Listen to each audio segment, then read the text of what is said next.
Yeah, true. Okay. That's so embarrassing. I'm sorry, chat.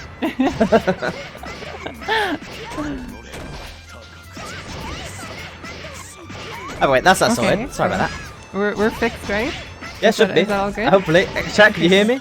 I wonder if they could not hear me for the entire of the intro, because that would be a little bit odd. I But I do imagine wonder. so. Oh, I'm sure the stream chat will let us know, but one way or the other. So awkward. Oh my god! Don't tell me that, chat. Don't tell me that. I don't want to know. I don't want to know. Actually, just don't tell me. It's okay though, because you always have to get the technical blunder out of the way at the start. So hopefully now that'll be done. It's okay, it's okay, I can live with it. I can't live with it. I'm gonna take my life right this moment. Well, speaking of taking your life, Tell me that. wow, never mind. Was working at a perfect, but Samara getting a first hit in during this round. Again, apologies to everyone who couldn't hear me. I was rambling along for most of the time. I'm not going to forgive you. There was an intro. What the fuck, you guys? There was a long intro. It described the match of Reno. It was such a long intro. The format of the event. You know, the players, how many people we've got in the event. A lot of stuff. You know, it's pretty hype. But either way, this match needs no real introduction, so it's all good. Tomorrow against Padu. These are the two players who have joined the, Melty scene relatively recently. Both of them not much older than a month old. But both of them playing characters that they picked up relatively recently in Satsuki and Nero, both about a week or two old. But Paddy right now showing us that inexperience isn't necessarily such a huge problem for him to overcome. It really helps to have experience. Sorry, I'm gonna recover real quickly. Really helps to have experience with other anime fighters, other air dashes. Before playing this game, always helps. You can get used to it quickly if you've played like BlazBlue, Guilty Gear, or something like that before. It definitely does help that he was like one of the top European Carmines in Unist. Oh, that does help. Even though Unist is a little different. Yeah, the main reason why there's some carryover is reverse beats, which is why he was originally playing Nanai, is because he lived with the rebeats. Padu is the Nero player. Dear man. Have I got them flipped the wrong way? I don't think so. That's oh. The EX Deer hits 3 times, and it doesn't disappear when Nero gets hit, so it's really challenging to challenge that. But there he goes. Similarly, pits don't disappear either. Pretty much all of his summons stick around other than the birds. Yeah. Which can make fighting him extremely awkward, especially as a character that's very grounded, like Satsuki. She can have a hard time, I feel. Yeah, that was really clean movement. Yeah. Like, the most challenging thing about fighting Nero is just maneuvering around all of the stuff that he puts on the screen. It's like not only that, he also, like, all of his buttons have disjoints. Like, 5C right there, that's a really good example. It has no hurt box, so it's really awkward to try and get around. But he also features some of the best normals for, like, anti-airs. He has the best normal in the game, hands down. Actually, it's just the best normal in the game. This you could argue with me on this, but you could also be wrong, So like, try not to be wrong when you say about JC? It's not the best normal in the game. 5C, charge 5C. Okay, yeah, charge 5C is definitely up there. Anyone who's played against Nero, they'll know. I'm right there. Perfect example of how annoying B-Pit can be. It's negative edge, but man, it can be so annoying. Yeah. Trying to run your gameplay and Nero just completely interrupts it. We're gonna need to see some EX cards from Tomorrow right now, otherwise he's gonna get guard broken. There we see it. There we go. Yeah, that's the normal I meant, by the way. The alligator bite, that's the best normal in the game. If you ever feel like seeing what Nightmare in the form of a normal looks like, open the frame viewer on that move. Literally, no hurt box at all. It's absurd. Oh yeah. And he walks backwards and disappears from the game while creating a giant red ball around him that kills everything. Okay. It's amazing. Very good for Padu on not getting hit by that mix-up, but a 5 slight life. Never mind, slightly leading in favor of Padu now. Using heat to pause the timer, get some life back. Right now. There we go, beautiful. Doesn't get baited, doesn't go for the baited heat and takes the round. She can actually cross up in the corner if she ends with the 63C. Yes, the super that is aimed upwards grabs. Which is definitely annoying. Corner steals are so jarring, especially against characters like Naya. Because obviously you get hit with the wall bounce, but I swear to God, it doesn't look like I've lost the corner, and then he just, jump floats, lands in the corner. I'm like, oh, I'm getting hit. Okay, air throw. Good awareness. Getting the doesn't quite get the conversion. Yeah, air throw missed there. I guess you messed up the motion for a little bit. Thank you for following me. Confirm. All of the support on the stream so far is really appreciated, by the way. Lots of follows and subs coming in. Thank you guys. Oh, nice! Getting hit by the tear straight into the pit. That's not the way to go. Yeah. It's good to shield, but it's also like, if the Nair player is aware, it can be really scary. Oh, nice! It's a tough, great anti-air confirm. Yeah, end up finishing it off, gets an invalid confirm, takes it all the way. It's in the corner as well. They still hurt. Nice. Oh, baby. Oh, crouches it, nice. Never gets nice. Nice anti-air. Both of these characters sporting some of the only real anti-airs in this game. Oh, yeah. Oh, nice. There, good frame chat. Weird decision to go for the back throw there. Interesting one there. Shield, but it's multi-hit. You can't really mess out there. Yeah, it's really cursed. Into the snake. As a new player, I can definitely say that multi-hits moves, trying to shield them, is the bane of my existence so far. Oh yeah, and that reversal is kind of hard to punish at first as well. And we're dodging the deer? Yeah, we are. Nice, let's go. I'm not going to say that whilst practicing against Samura Satsuki, I may have got hit by it, 2GC. We'll ignore that. I blocked it and then I just get hit by it because I have no idea how many times it's going to slam. This doesn't feel like their first time fighting each other. No, not at all. These two players have tons of experience against each other. They're both Swedish players, and they've been practice partners for, pretty much the start.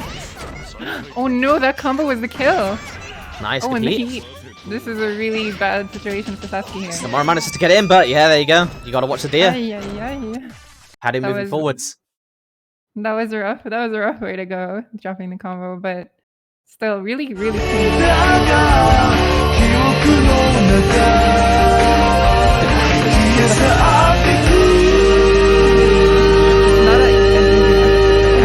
So good stuff. Alright, so next up is gonna be Pianga. My ears. What happened on screen?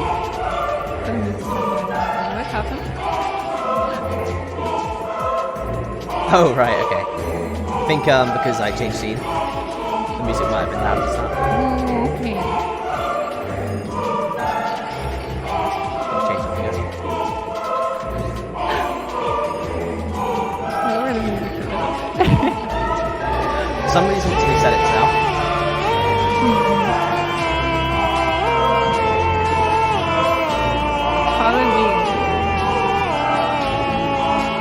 There you go.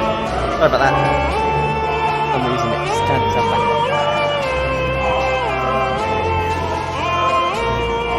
Right, yeah, you need way lower actually on the music. I'll have to have a listen.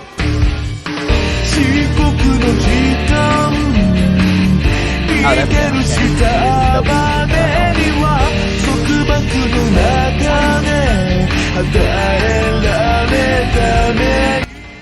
go.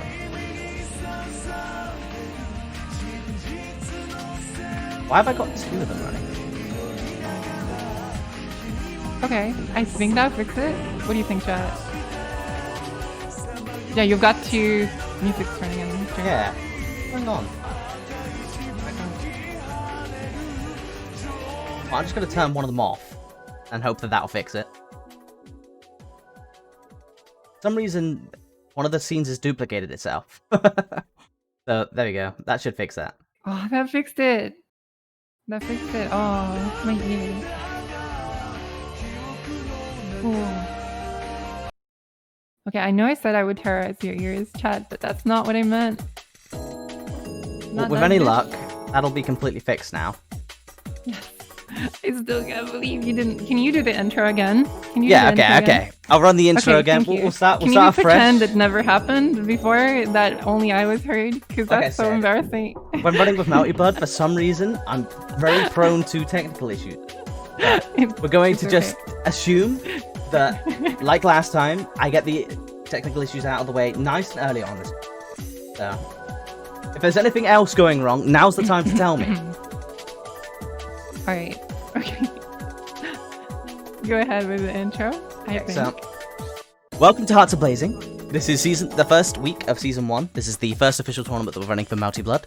And to give you a little rundown, Hearts of Blazing is now running an official, kind of a season circuit, where over the next 12 weeks we'll be running bi-weekly events, followed by a season finale, for 2 titles, which is Grand Blue and Melty Blood. And the season finales will basically you secure yourself an invite to them by participating in the regular season events like this one. And basically how you place gets you some points, and the top 16 placements will get invited to the event. That event will feature a prize pool crowdfunded on Match Arena, so again, I'll post the details in the chat. So if you can spare a couple of seconds, you can probably donate 50% to the prize pool, and that'll go straight to the players. But with that said, I'm joined by Anya. Sorry about the technical issues, but if you'd like to introduce yourself. Yes, apologies again for earlier, for being the temporary lone commentator on the stream. I'm a player from Israel. I don't think you guys know me that well, because again, I live in Israel, so I didn't really play with you all, but it's nice to meet you. It's nice to see so many people playing this game. I've been playing, this is my first fighting game, so I'm really, really passionate about it. I know it really well. And I really like talking on stream, so that's what I'm here to do today. Hope you guys have fun, and thank you for all the games. Well, the IP has been posted, so wanna hop into that and then let me know when. I really, really do, Jay. Really, really do. Yeah, I mean, hopefully it should just be smooth sailing from now on, so the matches will go a lot faster. Yay! God willing. Well, I'm in, but it's super speedy, so let me know when you're synced up, and then let the players know. We'll be ready to get to the match. Elios is the person who hosts the Awakening the Chaos events, if you guys aren't familiar. And he's finally getting a chance to play Melty Blood, because obviously as TOs, we don't get to attend events outside of the ones that other people are hosting very often. So we've got an agreement. I host these every other week, he hosts his every other week, and then we both get to play in a Melty Blood tournament every other week. Yeah, I really wanted to like participate as well. But, unlucky. Well, you know, maybe next time. I can't really do that at the same time. Yeah, it's all good though. You know, for a host, Elios isn't exactly a very good participant right now. Posted his IP super early and has been spamming the moon noise ever since he got into the lobby. He knows. He knows exactly what to do to make a TO's life hell. Alright, so I am not yet synced. They're smashing the fuck out of those buttons, so. They really are. They're having a little too much fun, actually. Can we ban these two, please? True. Please? They even pick in full moon. I can't do this anymore. Can't do this anymore. I think I might be synced now. No, they're still super fast. They've stopped spamming, but it's still super fast. Pick your characters, people.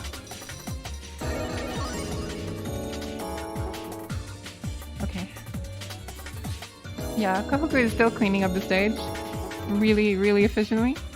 But I think we're good to go, question mark? Exclamation point? Yeah, definitely seems it. I'm synced now. Okay, let's go. I am synced. Alright, perfect. Let's go. Alright, so Seifuku Koma. This is a matchup that I have not much idea about. I know that Piango and Elios are both pretty decent players, but Koma is a character that I know next to nothing about. Oh, so Koma is the pseudo-grappler of this game, if there was one. He has the best, like, normal command throw in this game. You could say. Because he gets the most damage off it. It's kind of, like, arguable. But he has a good command throw. It's really, really fast. It can do a lot of damage if he's with his back to the corner. That's something I'm sure you'll see. And Koma is the only one with proper air moves. Proper, like, air movement. because he has he can do air weird, combos. like I don't know what to call them, decoys, mirages. Oh, you mean the command dashes that he has? Yeah, they're really interesting looking. I have no idea what's going on when I play against him. Yeah, he has a dash where it's an armor dash, command armor dash that moves him forward. Pretty cool stuff. He has one that's fake and one that actually moves him forward. So it's like interesting. But yeah, I would say he's the grappler if there was one. Satsuki is more like a ground-based character that also has a command throw, but her only fast command throw is metered. She doesn't have one like Koma's. Her normal one is like super slow. Yeah, but that's one of the things about Seifuku, is that she's obviously relatively well-rounded, but she likes to be up in the air and fishing for those hits with air pillars, from what I've noticed. Yeah. So I'm not sure how her pillars are air unblockable, actually. Which yeah, not only they're air unblockable, they're pretty much started even off of a non-counter hit, right? Yeah, and she can confirm pretty much any air hit into a full combo. Right now, though, Piango just swatting her out of the sky, repeatedly bringing Ilios back down to the ground. Oh, super install, super. Gets a counter hit, doesn't get a starter off of it, but manages to get the scramble afterwards. Now, gets to run his combo in the corner, and wow, never mind, drops it. Which is unfortunate because the Oki definitely would have been yeah, he got out with the drop kick there. Has a pretty good one, and I think it helps in this matchup to get out of those situations in the corner sometimes. They've managed to even up their HP quite a little bit, and there we go, nice. Falling kick. Let's see if he can actually convert it into Oki this time. No, drops it again, same spot. Yeah. Ilios is a bit rusty. I do know that he's been playing Kohaku lately, though, so maybe that has something to do with it. Maybe. Those timings are tricky. You know, getting the second JC can be tricky sometimes. Ooh, that was a great block forward, I'm sorry. Interesting. Okay, we got those. Nice. What about this one? Nice. There we go. Actually gets the Oki. What's the mix? Double overhead, but sells the second bomb. We'll call that an empty jump low. We'll call it a fake double overhead. Hey, as long as they get hit by it like that, we call it a reset. That's all we got to go for. Yeah, it was a mix-up. If you got hit, it's a mix-up.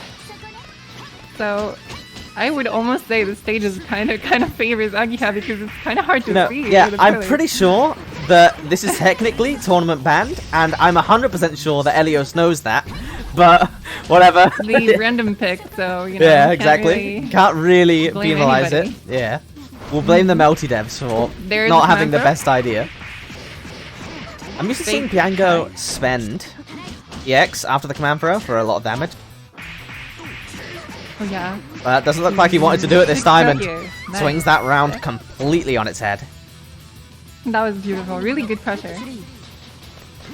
Really good pressure. Ilios is the one playing Como, correct? There we go, nice. Have a command throw straight to the corner. Straight to the corner, but a little too far to confirm. Dive kick down and catches her anti-air. No counter hit, so no confirm. Nice. Using the air ribbon, that's also air unblockable. Oh no, maybe, is it air unblockable? It's not air unblockable, but it's really good for spacing around. Okay. Walking around moves. Because it stops her in place, you know?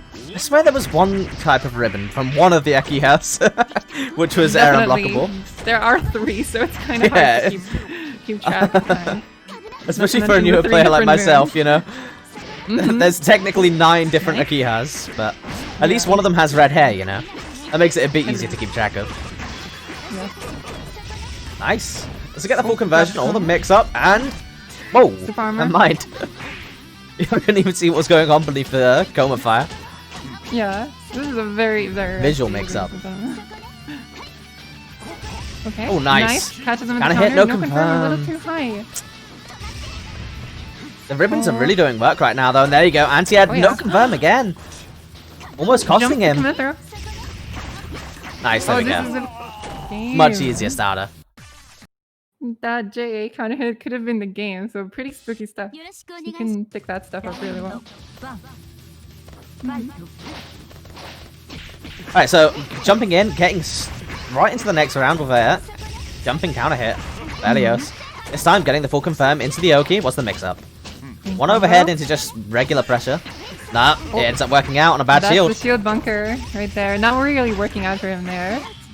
So, getting into another setup. Oh, wow. And low. Yeah. Catches him low. Double, like, super jump into, you know, double jump into empty low. Really clean combo execution. I definitely got hit. Super clean. There you go, perfect. First one of this event, let's see how many more we can get this today. Okay, trying to move in with JC. Honestly, this matchup seems kind of rough for Coma, just on the fact that Seifuku loves to spend time in the air, and using stuff like Air Ribbon and Air Pillar, it's really hard for him to seem to get in. Yeah, he did a good job in the first round of just waiting for her to inevitably fall back down, and then spotting her out of the air. Nice. We need to see a bit more of that. Wow, that was a nice confirm. Earns it. And that should be... Never mind, gets an invalid, but doesn't get the Yoki. Yeah, Coma does want to anti-air her more, but she's sticking to places where it's pretty hard to move in and try and do that. Elios's hair movement's actually being very clean. Yeah, he's playing it really clean right now. Oh, nice. Overhead, and it hits also, kind of the amount of sanding overheads that Coma has. I've only played against Biango and Coma once, but man, I got hit every time. Nice. Actually has the anti-air counter hit confirmed, drops it, but the scramble still kind of favors Coma. Nice. Ooh, very nice jump anti-air. That's what I love to see. A man dash anti-air counter hit. Yeah, it's a super strong move. It has armor on startup too, so it can really beat some moves clean. That's some interesting pressure as well. Ooh, launches them into the air, blocks the JB. Elios manages to get out of it, but... My dash stomp, but no counter hit. Nice. Oh, JC counter hit. And we picked those up, nice. OTG Air Pillar is so cheap, man. It's such an easy OTG confirm. Yeah, it's super easy. That's why this character is so strong. Oh, nice shield bunker. That got him shield out. bunker, yeah. That was a worth the hit, that was worth the pressure. For sure, because you're kind of wanting to live and die inside the scramble as Coma right now. Because if you're playing neutral normally, it definitely favors Seifuku. Remember, guys, HP is just another resource. Use it well. Get the hell out of there. It's okay for Katsu, though. Speaking of HP being a resource, though, yeah. He's run out of it. Yeah. And Elios moving on to this round, too.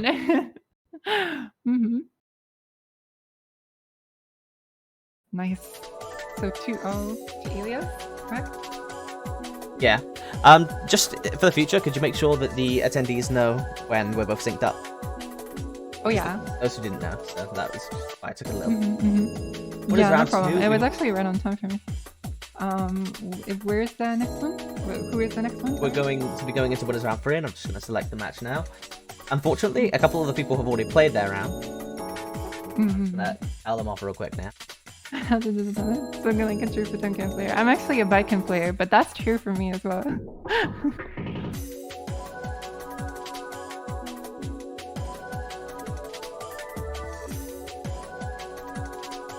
I can't be able to try and spell name.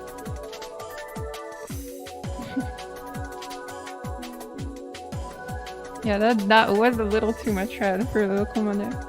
Actually, I would choose like characters like to re-choose the stage, but it seems like they were okay with it, so it's fine.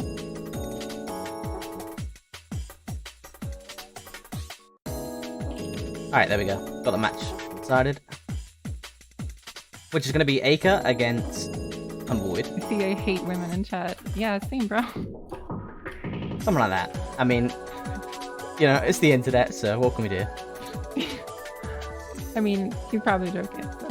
I am also joking. So. We live in a world where it's actually important for people to, you know, clarify that, which is a bit upsetting. But regardless, we're here for good ass Melty, so we got that. At least in Melty, there's an abundance of women in gaming. Yeah, Melty is too comfy to not play.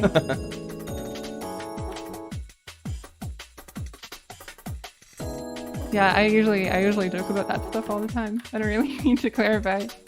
Maybe that's because I'm a woman, so it's easy. Okay, Aika versus Tumbleweed. 0 delay. So who do we got? What's the characters? I don't know. Aika seems to be a phenomenal player from what I've seen, but tends to play everyone. I believe he beat me up with FC Fuku last time. Oh, FC Fuku is an interesting one. Oh my god, I can't even click on this IP. There we go. This is gonna be a rough one for Koma, if we're picking Koma. Koma players in Europe are, traditionally very loyal. So, I think if he is a Koma player, we're definitely going to be seeing it. It does seem that way. Ryogis and Kumas, man. That's pretty much all we've got in Europe. They are dedicated people.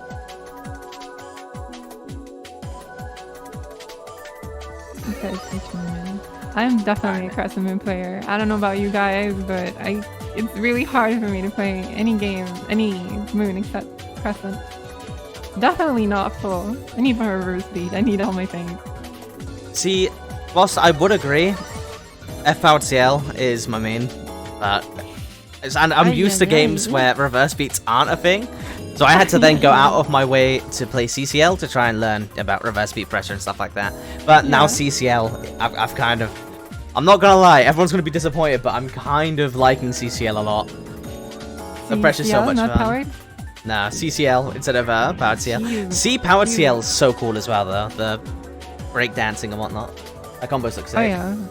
I really prefer CCL over any other CL or powered CL. I just think she's the coolest. I think FCL is also pretty cool with her flicker jabs. Oh yeah, and obviously the mix-up with the dagger as well. There's a lot, I don't know, I think I'm biased because I love powered CL and CL. But I think there are quite a few moons that are cool.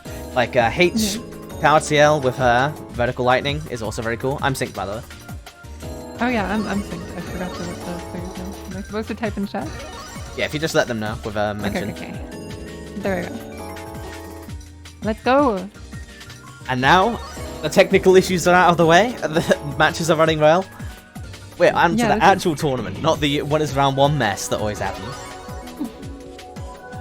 Yeah, I'm gonna beat you up later for letting me do the first I mean, yeah, it's probably necessary, but you know what? I can only apologize. Trust me, it hurts me. And I'm murdering you. It hurts me just as much, for sure. I vowed to myself no technical issues today after the beginner event, but nope. Start off the event with 2 of them. But hopefully that's the end of that. And what can you tell me about this matchup? Because Sion, especially H Sion, is a character that I haven't got to see much of so far.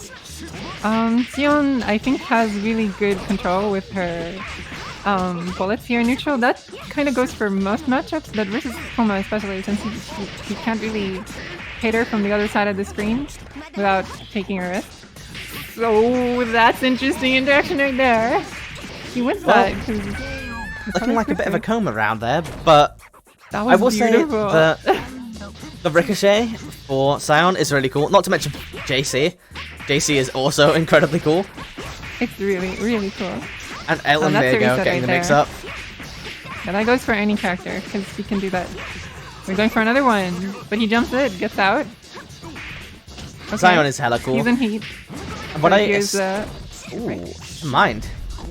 Grab it, no. Oh, yes! Oh my god! So much armor just beating through it with the 2As. Yeah, if you have a 4-frame 2A or 5A, you can do that. Really? Beat the shit out of his armor, yeah. It's beautiful. Why is that? It's chaos. Because there's hit stop when you hit him with the... Oh, I see. With the normal. But if the normal is fast enough, you know, to cancel, then it just eats through the armor. That's so odd to look at, especially considering how armor works in other games, but it's kind of beautiful. You don't get janked like that outside of old games. It's a super armor. Install super. So he has like 3-4 seconds of like full armor. That's like infinite. So you need to grab him, but you can also do that, yeah. Alright, well, Aika taking the first round. That was pretty clean. I really liked how he dealt with the armor super. Yeah, that was beautiful. That was super entertaining too. I mean, after the first round going over to Tumbleweed, he basically just ran away with that. Very convincingly taking the first match. It's really easy for Koma to get away with that, and people showing that they just don't give a shit can really discourage it. I mean, if there's any region that's going to have a lot of experience against Koma, it's going to be EU. And Aika is apparently one of the more experienced players in EU, so seems more no surprises really, really that he popular knows exactly here. how to do with it. There's the interaction with the DP again. Circuit Spark, unblockable. Nice, That beats blind. it. Technically not a throw, so that does not beat the install super. Oh, rolls through, but gets punished for it. I actually had no idea about that. That's cool. Yeah.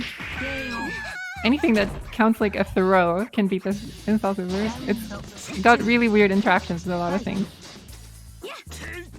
This Okay. is kind of an interesting matchup because both of the characters want to play a relatively, rush down game. But obviously, Sion will feel more comfortable than Koma towards, mid and full screen. Yeah, it doesn't seem like he wants to take risks shooting the gun. Maybe he's just like running in. Both of them are just absolutely slogging it out right now. Yeah, we're in each other's face, and there's the reversal throw. And gets the mix afterwards and takes the round. Yeah, that got him the momentum he needed to finish this round. Really nice. Really One match aside now, going into character select, we're going to see Ooh. Aika's wide variety of characters coming in. Full moon? Full moon Sion. Okay, what's the differences between H moon and full moon? I don't think I've ever seen a full moon Sion, actually. So full moon shoots forward instead of doing the ricochet at the floor or the ceiling. Just shoots forward. And a lot of her normals are different. She's very different, if I had to say. But you will see for yourself, aside from the gunshot, which is the most important thing. So would you say that this one is more of a rushdown character or more of a zoning character when compared to H moon? I would say she's more well-rounded kind of keep-out character. Which definitely sounds like a better matchup in Tacoma. You don't want to necessarily play in his ranges, but getting the low, and then an awkward reset into neutral. Now they're both just, wow, never mind. It was a combo drop because you can do the whip move into your full combo. Lots of drops coming out here, which is leading to a lot of scrambles, but they're all going in favor of Aika, so... It's okay. Ooh, that's an overhead right there as well. And gets a stylish finish. You don't really see this character very often. It's a really brave pick here. I don't know how experienced he is using her, but it's really cool to see characters that are less popular. It really is, especially at this level of play. We're seeing two very good players, and Aika bringing this out of nowhere is, making it work. It's underneath Koma pressure right now, though, and doesn't... Oh, wow! Yeah, that's something she can do. Something she can do. Actually, main C, honestly. It's really interesting to do this. Oh, nice shield. That's consistently something he's getting. Really cool. Oh, nice, good backdash as well, and then go straight for the 2As, knowing exactly how to deal with that armor. That was weird. And there's the forwards. Aim shot. That's the heavy version. Doesn't get the full conversion. That's the one thing that his F-Sion's missing right now, is clean conversions, but when you're winning all of the scrambles, it really doesn't matter, and speaking of, Aika taking the next round and taking the game. I think he just really was not ready for this matchup, because I think he just really pulled this out of nowhere. It's an interesting character mix-up, and it seems to be working, so nice. I guess maybe he's also thinking of a character switch here? Or was that both games? For him. Wait, can you switch character Moon even if you win? Yeah. Moon switches are allowed, and then character switches are only allowed on loss. Okay, so that's 2-0 with a character switch? With a Moon switch? Yeah. Interesting. Alright, so next up, let's go and have a look at the bracket. Let's see what the standings are so far down in losers. So, down in losers, we've already got a Litty. In losers, who do you end up losing to? Oh, GRM. I have no idea who that is, but if he's strong enough to take out a Liddy, that's impressive. Can you say the name again? GRM. GRM. Where are they in the bracket? They should be in winners' quarters right now. Oh, I see. Winners' quarters. Cool. Not only that, though, we have Stomoro playing in losers right now, along with Drake. Drake is unexpected. And Elios as well. We have quite a few good names in losers bracket right now. Goldie took out Drake, actually. That's interesting. That is interesting. He took out a name I can't read because it's in German. Damn, I really want to pronounce that. I'm so sorry. Right, so for our first match in winners' quarters, we're going to go ahead and watch Goldie Dorado against Goofy the Lovely. Nice. So already into winners quarters.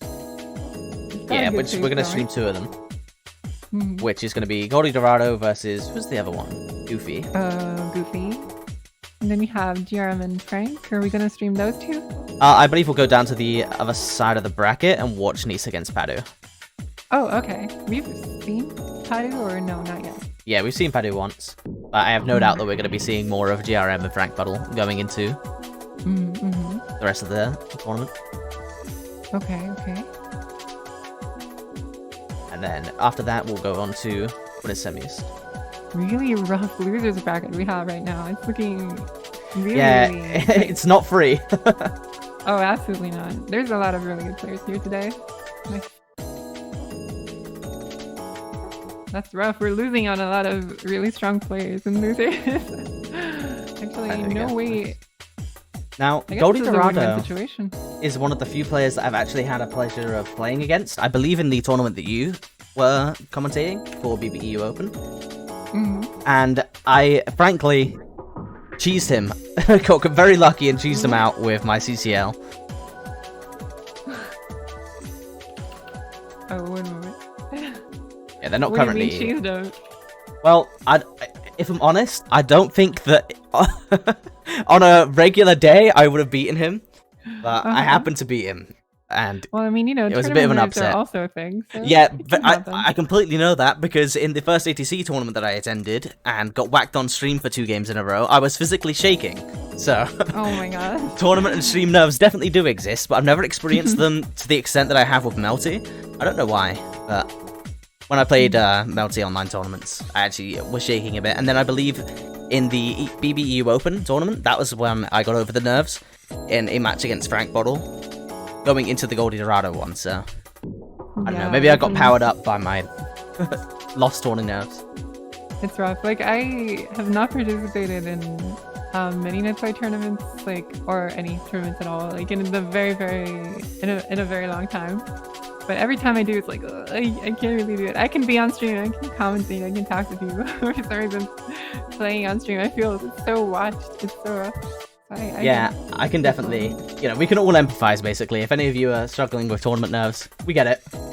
Happens to everyone. But there are so many great players that play in spite of that so incredibly, so I've got to respect that, I really do. For some reason, it's not connecting for me. If you tried restarting your caster, because I had to restart mine personally. Yeah, I did. Assuming that that's still the case, we could try rehosting with the other person hosting. Yeah, it's due to become no doing it. Okay, it worked. Okay. Cool. Let us know when you're synced up. Pocket turn. Has godlike and Melty. He's better than Padu. Yo, is that truth or lie? I'm talking about being godlike and Melty.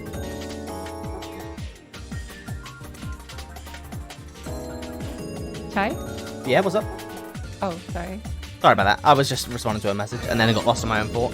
Which, you know, isn't necessarily the best thing to do when you're on commentary, but...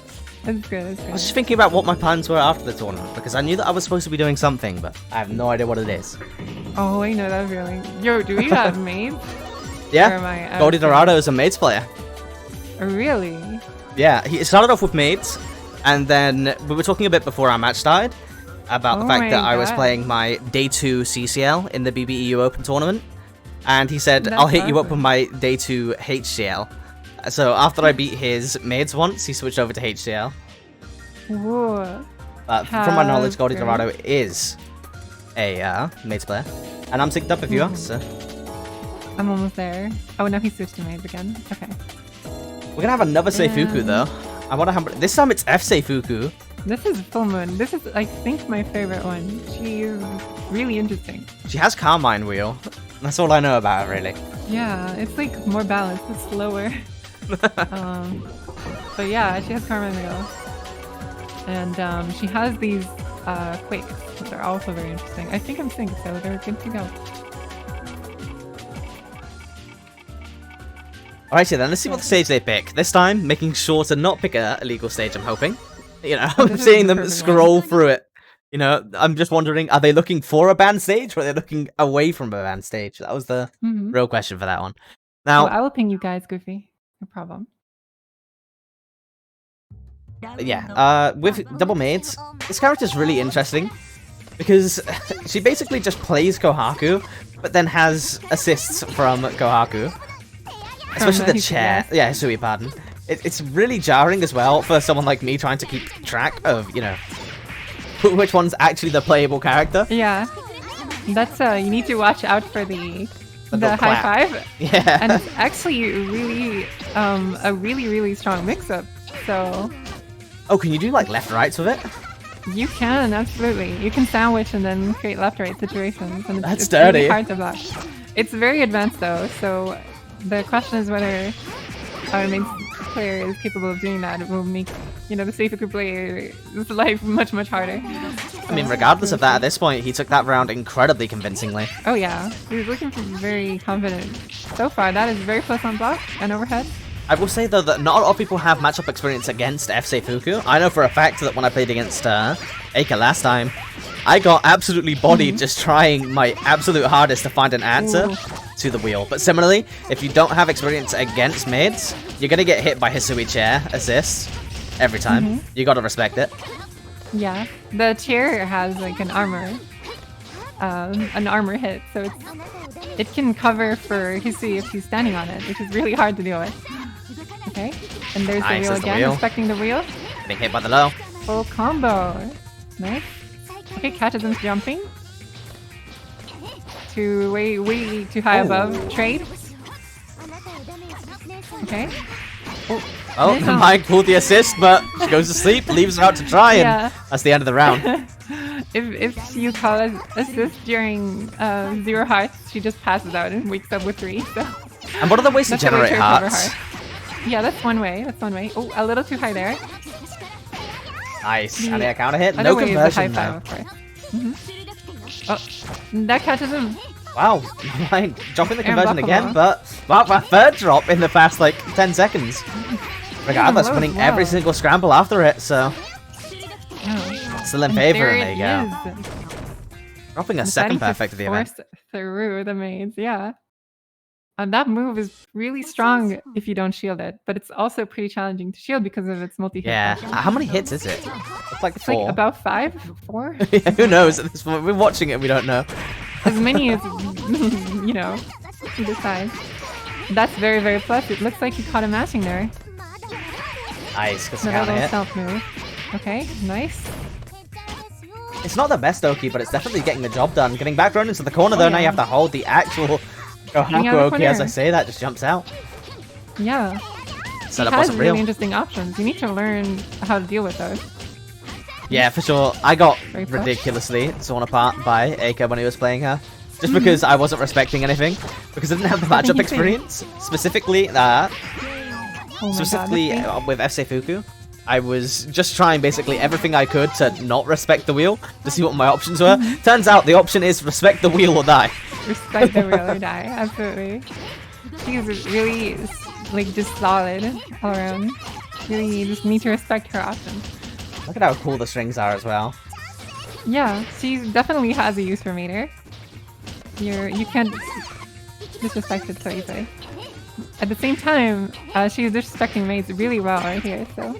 Yeah, she was struggling with it a little bit at the start, but is now doing a phenomenal job. Great shield counter. This is so on point right now. I love to see the way, the creative ways he's choosing to deal with maid assist. It's super nice.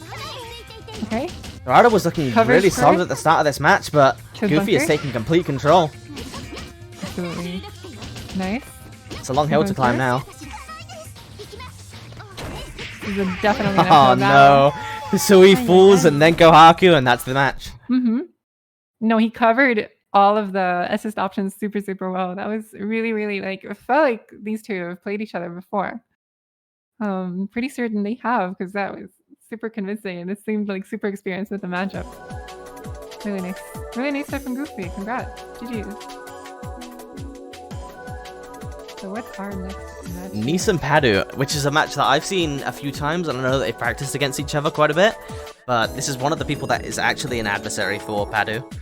It's not definitely not the free win that you see before. I've also played a little bit against him. So I think it's H Yogi. Yeah, it should be. Dude, that was the I think the best FC Fuku I've seen so far. Yeah, for sure. I mean, I've only ever seen one other one of them, and that was when they were beating my ass in tournament. But I didn't give him much of a chance to show off any interesting Seifuku stuff because I was just dying to wheel. Yeah, I mean, you know, sometimes you just gotta take risk and try to get out somehow. Or, you know, even if you get hit, you learn something. Such as, I cannot mash out of there. That's also something. Okay, I'm connected. I'm just connecting now.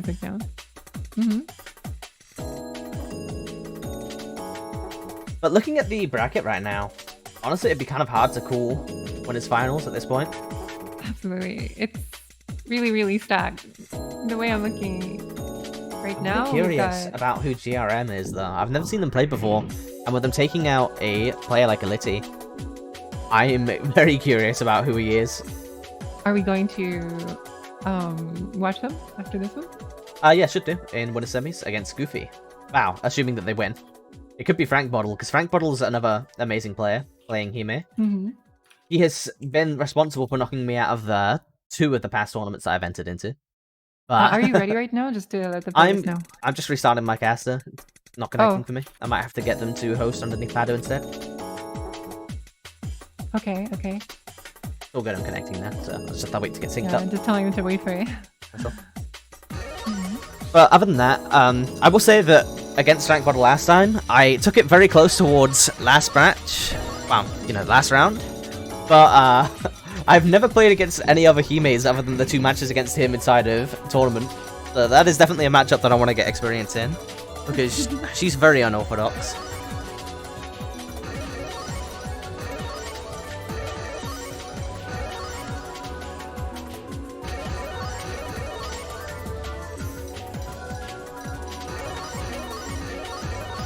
Oh, it looks like we just got another match result in, which is Aker against Aura Blitz. I wonder who won. Aker won, knocking Aura Blitz down to losers. Oh, okay. So the winner of this match is going to be playing against Aker in winner semis. Aker is who plays? What is he play? Yeah, I get. Aker was also responsible for knocking me into losers once, and I had absolutely no chance against him. So I was humbled. Aker was the Scion, and in the situation where he knocked me down, it was the FC Fuku. He has a wide range of characters that you can play from what I've seen so far. It looks like I'm synced.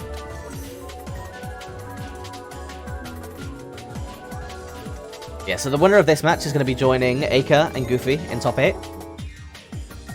Dude, this should be interesting. Top 8 actually crazy.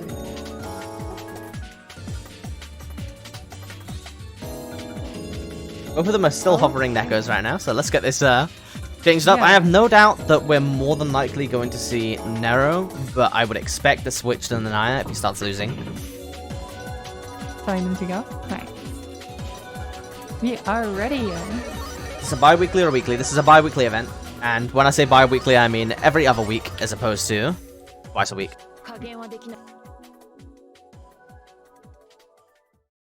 Did it just, oh, no, we're good. Nah, it just takes a little bit to sync back up when the match starts sometimes. Oh yeah, I just did a full screen. Here we go. Brave knife throw blocks it. Good awareness. Okay, gets the knockdown. They cross up, blocks it as well. Catching him trying to jump. Beautiful stuff so far. And he stays super clean with his Kyogi play. Going low. Not giving Padu literally any chance to get anything going. Deer getting the hit, but ends up actually going in Nisa's favor there, overwriting the hit stun from the air counter hit. Knife behind, but still confident. I really like that.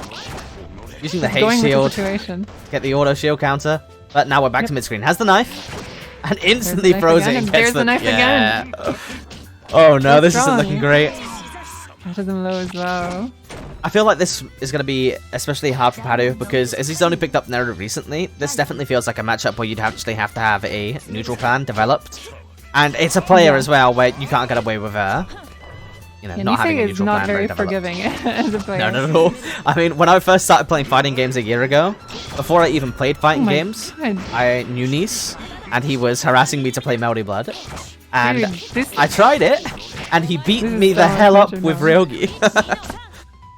Oh yeah, I played against him, so I know how it is. Yeah, he's I didn't play ruthless. against him much, but he's very punishing. Doesn't matter if you're a new player or a veteran. He's gonna beat you up with the Ryogi mix-ups, man.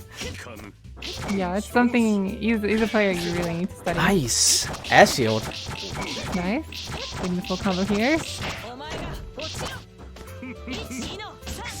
Going for the pressure, spends the meteor and gets it. Beautiful stuff. And now, again, I wouldn't be surprised if we end up seeing a character change here, but no, Padu sticking with his guns. I respect it. Padu is confident. He wants that experience of Nero. Nice. Okay, getting Any kind of hit from there. This is going to be a knockdown. And picks up the knife as well. Fake cross up. Oh my lord. I got hit. 100% I got hit. You need to count the pixels, I'm not kidding. It's really, really tricky. It's definitely something you need to react to, but it gets better with experience. Yeah, no. I'm not gonna, you know, tell any lies right now and say that I'm gonna go block that first time. 100% I got hit by that one. Absolutely not the first time. Absolutely not the first time. Okay, ooh. Beats the throw there, but there was no punish. Okay, nice X guard. Oh, gets the overhead. Doesn't matter, finishing it off, and there we go. Going into the heat. But it was really running on last chances here. Shield bunker and the cross up. Not enough to kill. Throw. Throw gets it. We're at match point now. So fast. Not giving him time to breathe at all. He's going Which is really what you'd want to do against Nero, because the Really second you let him, you know, use his large buttons to try and maneuver around neutral or get the summons down to make it more awkward for you to traverse neutral, he can really make it a pain for you. But as long as you're keeping him under, you know, your pressure the entire time, he lacks a barrier and reversal options. Yeah, and his normals are big and all, but they're pretty slow, so he does need to work his way out of pressure. 6 frame 2A, you without know? matching. Yeah, that is rough. way slower. And that's the EXDer, gonna be a little rough, but just enough to get out. That's He's outspacing it and committing to it. There. Exactly. He's playing chicken with a deer, but you don't need to play chicken if you know exactly, you know, how fast it's gonna be moving. That's little damage, but still gets the knockdown. All the momentum he needs. Yeah, I'll admit, I probably would have blocked that one.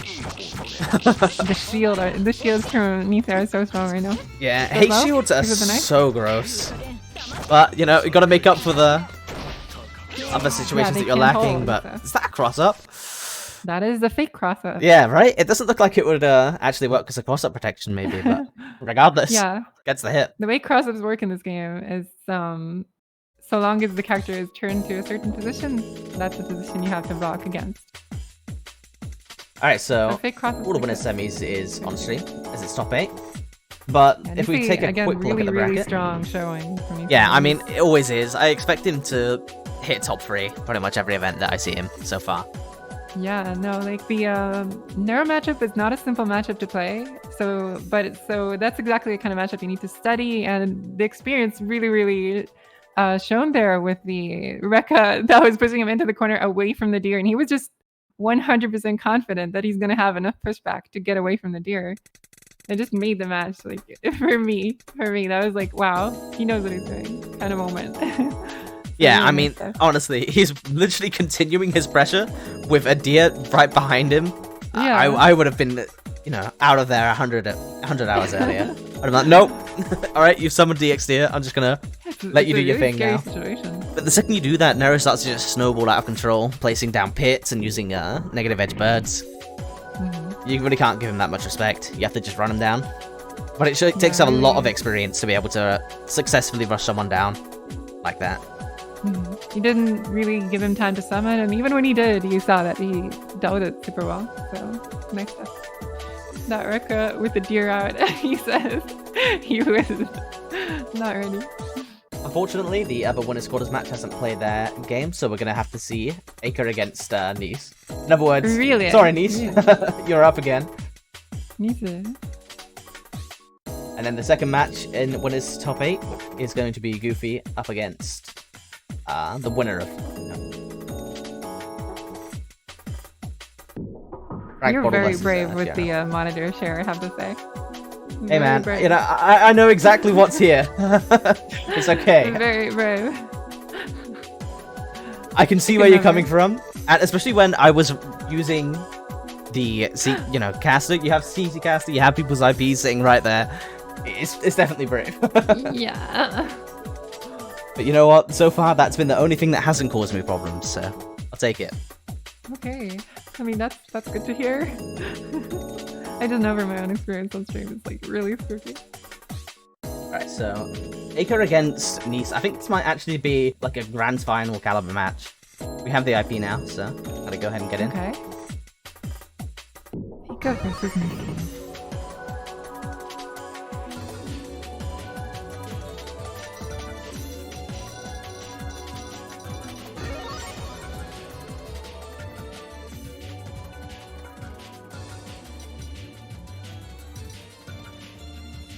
Right. So I'm in, just waiting for it to sync. Luckily, it should sync up relatively quickly, as they didn't post that long ago. But that's something that I would really love to be able to enforce properly. Is like when people post, obviously it causes desyncs if they posted too early, like we saw with Elios earlier. Yeah. So it'd be lovely if there was a way that we could post, like as spectators, we could put up an IP ourselves and then have the players connect to it. That'd be amazing. But you know, we'll take what we can get. T-Caster is already absurdly amazing. Oh yeah. It single-handedly saved this game, so. For sure. But looks like I'm synced, so ready when you are. I am as well. I am ready, please. No. Ready. I don't know if they can hear me ever, so I'm just guessing. Well, typing into Well, yeah, Discord. luckily a lot of the time people can hear you. But it's always best to throw a mention as well from my experience. Yeah. But regardless, getting into this match, it's the first rower that we've had. But it's not Zeroer. And this is just again, Aker flexing his character diversity. He's Full Moon Ra is a very, very good all-around. Yeah, relatively simple compared to Zeroer as well. And strong regardless of how simple it is, yeah, you get so much damage. Unblockable setup into the reset. Into the second reset in a row. And that's the round. That's enough to kill. We have basically a character specialist strong. against someone who has a wide variety of characters, which is an interesting angle to take on this match. But it's a super interesting player matchup. Goes for the possibly unblockable again, but no, goes for the roll catch. Oh, Thrawn wake up, works for him. Pressure from Nisa after the roll. Nice. The shield. Are we getting the knockdown here? Yeah. Oh, base the DP as well. Nice stuff. Nice. Oh, drops the combo, but beats it's the not a shield. drop, it's a reset, you know. You got the hit, therefore. Dude. Wow, Nisa, wow. No chill, no chill. Nice. Air throw, no chill. Let's go to the corner. Favorite stage, by the way. So beautiful anti-air counter hit. Can he get a full conversion to a knockdown? That takes a little short one set, but... Oh, drops the combo that time. Now he has to play neutral against throw, which is not pretty. He went for the reset again and went low, and he blocked it this time.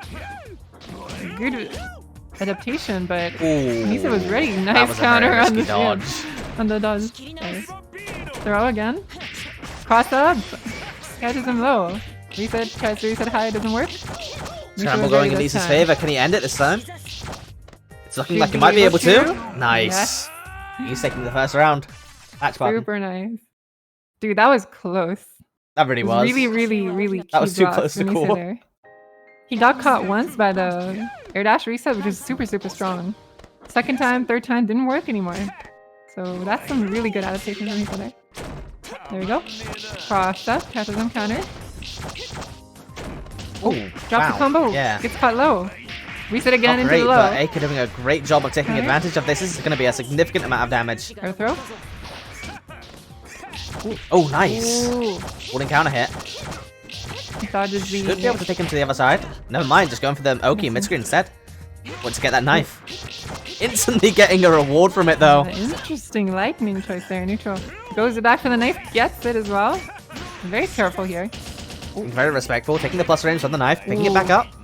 Yeah, getting his health back with the blood heat, and catches him trying to anti-air. Beautiful counter hit. Very little health left on Nisa here. Anti-air? Do I call that an anti-air? I think I do. I mean, the disjoints on Ryogi, in my opinion, is some of her strongest aspects. It's so disjointed that he managed to clip his toe from that far away, but... Sends him to the corner. Landing with the charge AC. Doesn't give a shit. Okay. Fakes out. Plus on block. Again, charge AC. And there it goes again. Oh, nice. Good bunker. Goes for the throw on wake up. Doesn't work for him because Nisei's just out of it. Nisei's doing a good job of keeping this pressure going. Nice. Doesn't want to give overhead any space. They crossed out. Oh my god, so clean for both players. Is this damage? Is he unblockable? Unblockable. He's in next mode, so he has every reason to, and that works out. Nice. Nice stuff from Eika. Just as convincingly taking the second match though. Now we're at match point incredibly quickly, man. What's going on? Yeah. These matches are going so fast. They're super fast because Nisei's goes ham on offense, and Rose damage, as you can see, is F-Road's damage is no joke. It's you don't very short combos as well. Yeah, they're quick and to the point, and they do that 5k easy. Okay, overhead. Ooh, that does hit overhead as far as I know. Getting a low reset. Gets the knockdown. This should not kill. No, but still, great situation where you only need one scramble in order to turn it into a victory. Wake up, getting caught by their Echo there. What do you reckon the backdash on wake up was to try and beat? Maybe a knife toss, I have no clue. Perhaps, yeah, either knife or 5B or something like that. Since he can't catch him and punish the backdash at the same time. By the way, Nisei at match point, baiting the DP. Again. This is one step closer to victory. Yeah, Nisei is showing that he just does not get hit by the DP. Okay, 5B. Shield bunker doesn't really hit. It ends up working out in his favor, to be honest. He's setting back to neutral. Knife's on the other side of the screen, so that can make it a little bit awkward for Nice. Okay. Knockdown. Gets the knife. Nice. Counter on wake up. Wake up, and there is the setup. Oh, but he misses it up a little bit. Oh, wow. Air throw I got a little desync into the air throw. Nisei moving on. Nisei's again showing that he's super strong, super experienced with a bunch of different characters. We have our first winners finalist. Scary player to be fighting in this tournament, I think. Really yeah, I honestly think, himself. You know, I had to see top 8, and I put Nice top 3, and I earnestly believe that. I would expect no less than him. Absolutely. So, who do we have next? GG's again to both players. Eika played super well, took one game against Nisei, which is not easy. So, really good stuff. Let's see if we have the opponent. Again. Ah, there we go. Goofy against TF Rank Bottle. And yeah, let's see who Eika's going to end up going against in losers. Okay, it's going to be one of the people who are a little bit further behind. GRM, Elios, Goldie Dorado, or the Ghost. So he's way further into losers now because of this late loss in winners. And that puts, let's see, Frank and Goofy next. Am I correct on that? Okay. And I still have no idea who GRM plays, but he took out Already, so I'm really curious to see if he makes it into top 8 in losers.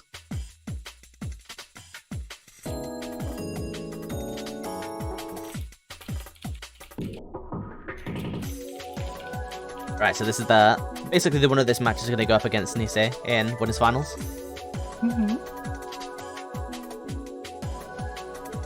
Trying to join him now. So when are we starting first to 3? That's the question. Yeah, so top 3 basically. So winners finals, grand finals, and losers finals. We are 1 round away. Nice. Just waiting, trying still. Yeah, me too. There we go.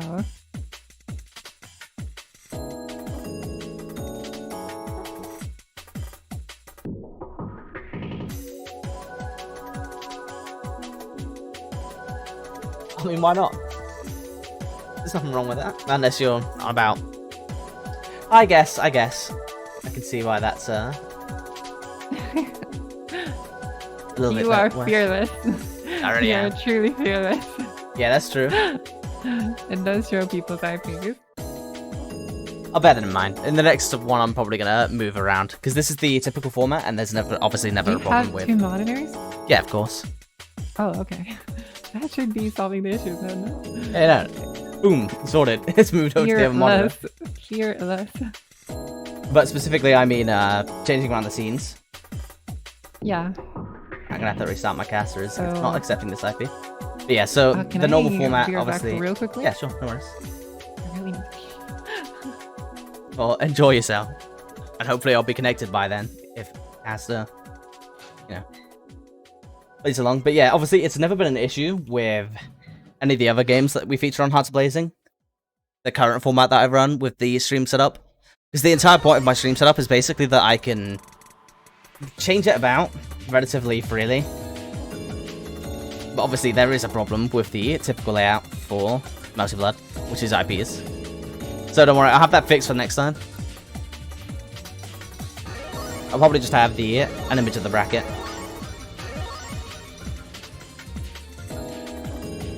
But in the meantime, apologies.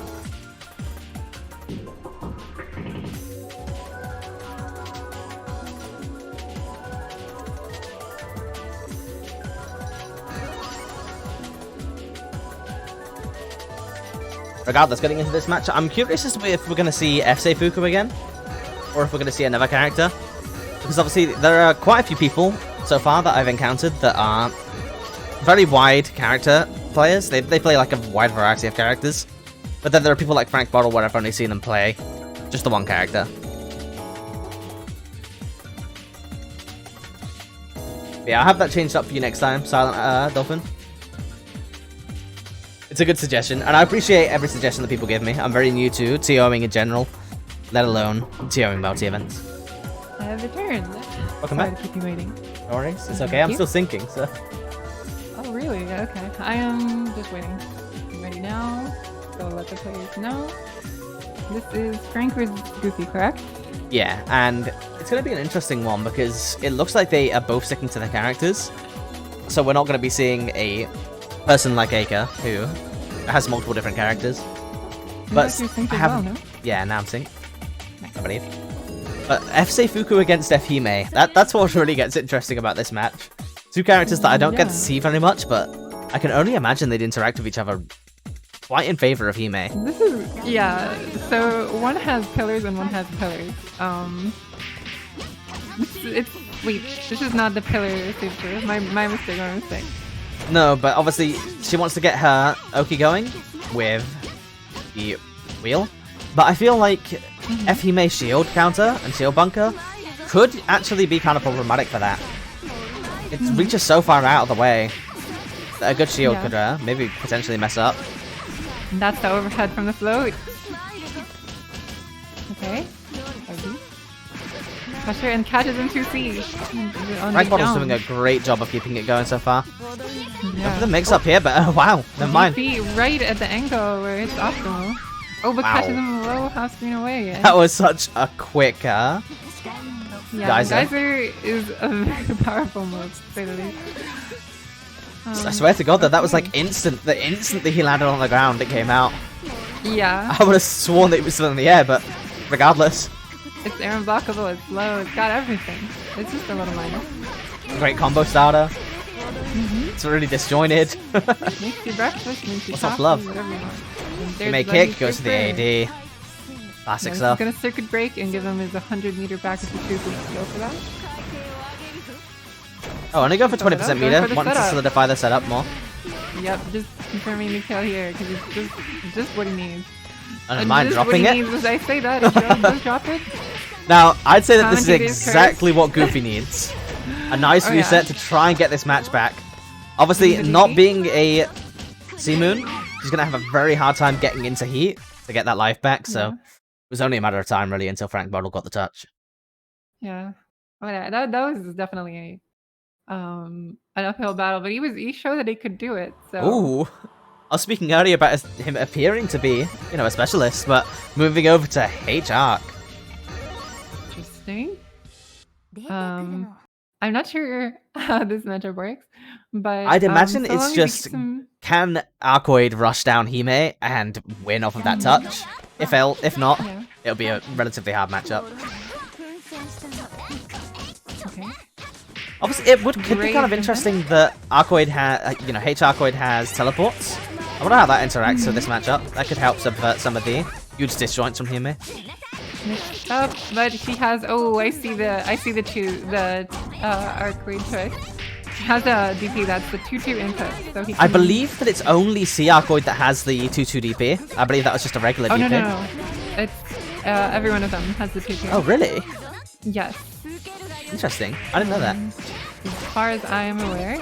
So it's really strong against side switch mixed up. Yeah, characters like the Naya, if you may. Oh, beautiful EX pillar. Yeah, really, really strong. It's hard to do it there. And she's right above you. Oh, I see. So it is worth it to remember that F-Human does have slow bar normals. Like her 2As are like 6A, 7 frames. Yeah. Or 5A as far as I'm aware. So if he catches him in the corner, you should be able to. Not only that, she has some of the strongest options out of shield, compared to any other character in the game. And coming that from an F moon, that's really impressive. That was really interesting. That was really interesting. And this is what I was talking about. If H Arcoid can get the pressure going, she can run away with the round. But the second you let Frank Bottle get that touch, it's going to be rough. You're going to lose your meter here. Yep. And that meter is really, really painful to lose as a half moon. You really need that to run the match back. Only 2% meter gain this time. Enough to get that flight going. Not enough to kill, but he got the combo, but gets the ramble in his favor. This should be able to kill, but no drop gets again. the drop. Can Goofy turn this back around? Nah, block DP. So it appears that what is getting mixed up by is that Siak is the only one with a meterless 2-2 DP. The others have to spend into the EX for real immunity. Oh, I see. Yeah, she can EX into it. H2 is not real. Well, that's the end of that match. That was incredibly quick. But I've got to say that Goofy's H-Shark looked like he had the potential to take a round there. Well, loses top 8. Dibbly needs that meter that you just stole from him. That's rough. Not only is that rough, Padu is going up against Drake to try and get into loses top 8. That's rough. That's BG's.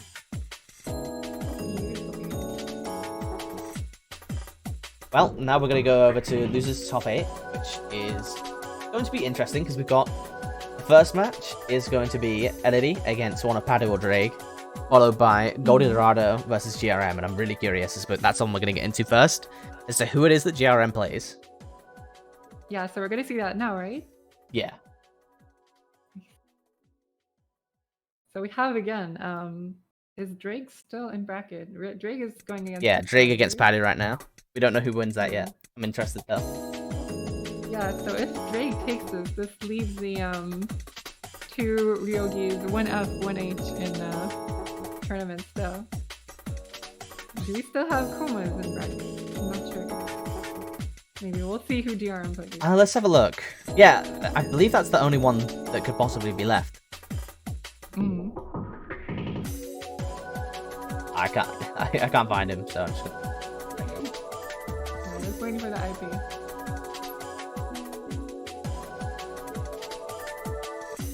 Oh, Drake and Padu have finished their match already. And Drake took it. Padu out of the tournament before. This is top 8. Either way, that's not really a huge surprise. We've got Drake seeded as number 1 right now. A very, very solid player. Yeah, Drake won the last BDU tournament. Sorry, was it Nisei? Or Drake? No, it was Drake. It was finals between them, so... And they were both Ryogi, so, you know... It was insane. I think nobody will hold that one against you. Yeah. I just remember they went, like, it was a bracket reset, and then it was, like, 2-2 on the last match point with both, like, rounds taken around at, like, 1 HP. It was, like, down to the wire. As down to the wire as it possibly can be. It was. I'm pretty interested to see who GRM plays. Yeah, no one spoiled it for me yet. Yeah, it's going to be Goldie Dorado playing, I believe, Maids. Oh, there. Against GRM. There we go. Yeah, they're in top 8 as well now. So everyone you see so far has made it to top 8. We have 2 members of our top 3 confirmed already, in Frank, Bottle, and Nisei. So now we're seeing, you know, a little bit of a fight to see who will join them later on in losers finals. Nice. Okay, so I am trying them right now. Need some more tea in my system. Trying right now as well. The rule of thumb, I'm just going to keep on restarting my caster after every match. Is giving me some issues right now. But regardless, it's to be expected. The only thing, literally the only thing that we could ask for from caster at this point is like a lobby system. Oh yeah, that's really. If we had a lobby system, my lord, it would be much. over. Yeah, right. It would be over for the rest of the games. We have to give them a chance. Yeah. Come on, Melty is going so strongly, like that it would be just, you know, overkill. And so far, of the people that we know, TF Rank Bottle plays Ime, Nice plays Ryogi. Goofy appears to be a Seifuku player, but has an Arcoid. Elodie plays Kohaku. Drake plays Ryogi.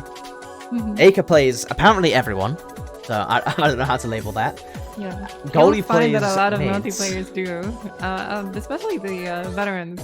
Like I can play like about 10 characters like on a pretty decent level because I've been playing for like a very long time. You just kind of do.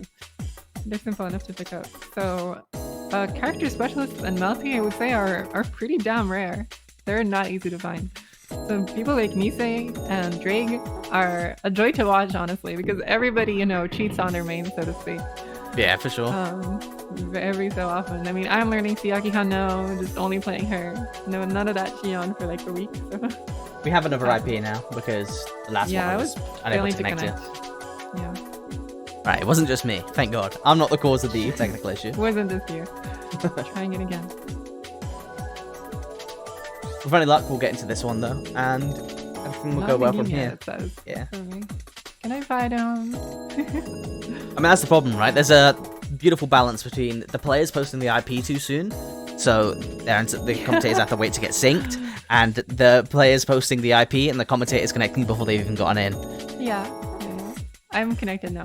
With any luck, I'll join you shortly. Like in a couple seconds. Yeah, because we got in nice and early. Trying IPs on stream. Yeah, I know. Again, I'm basically going to be until tomorrow. Wow, tomorrow, the next event that I run. Yay, the next event's tomorrow, everybody. I mean, that would be amazing, except for the fact that I wouldn't get to attend and have to commentate Melty 2 times in a row. Bit of a tease. Yeah, because you'll be dead by then from overexerting yourself. I mean, I honestly was helping out with a ridiculous amount of events towards the start of Grand Blue. I was basically commentating or TOing between 1 and 4 events every week. So, don't worry. Burnout from 2 Melty events, I could handle that. Melty's sick. And I've actually managed to get in now. Beautiful. Took a while, but there we go. Oh, do I not speak clearly? I can try my best to speak. Wait, maybe you don't hear me. I'm not sure. I could try turning you up manually on OBS if that's the case. Not sure if that's how they mean it. Yeah, if they're on about your audio level or just... Maybe it's my audio level, or maybe it's the way I talk. Either way, let me know if it's the audio level and I can turn it up on my end. Because it wouldn't surprise me after I had 2 iterations of audio playing earlier on. I'm lower, they say. So I can turn that up.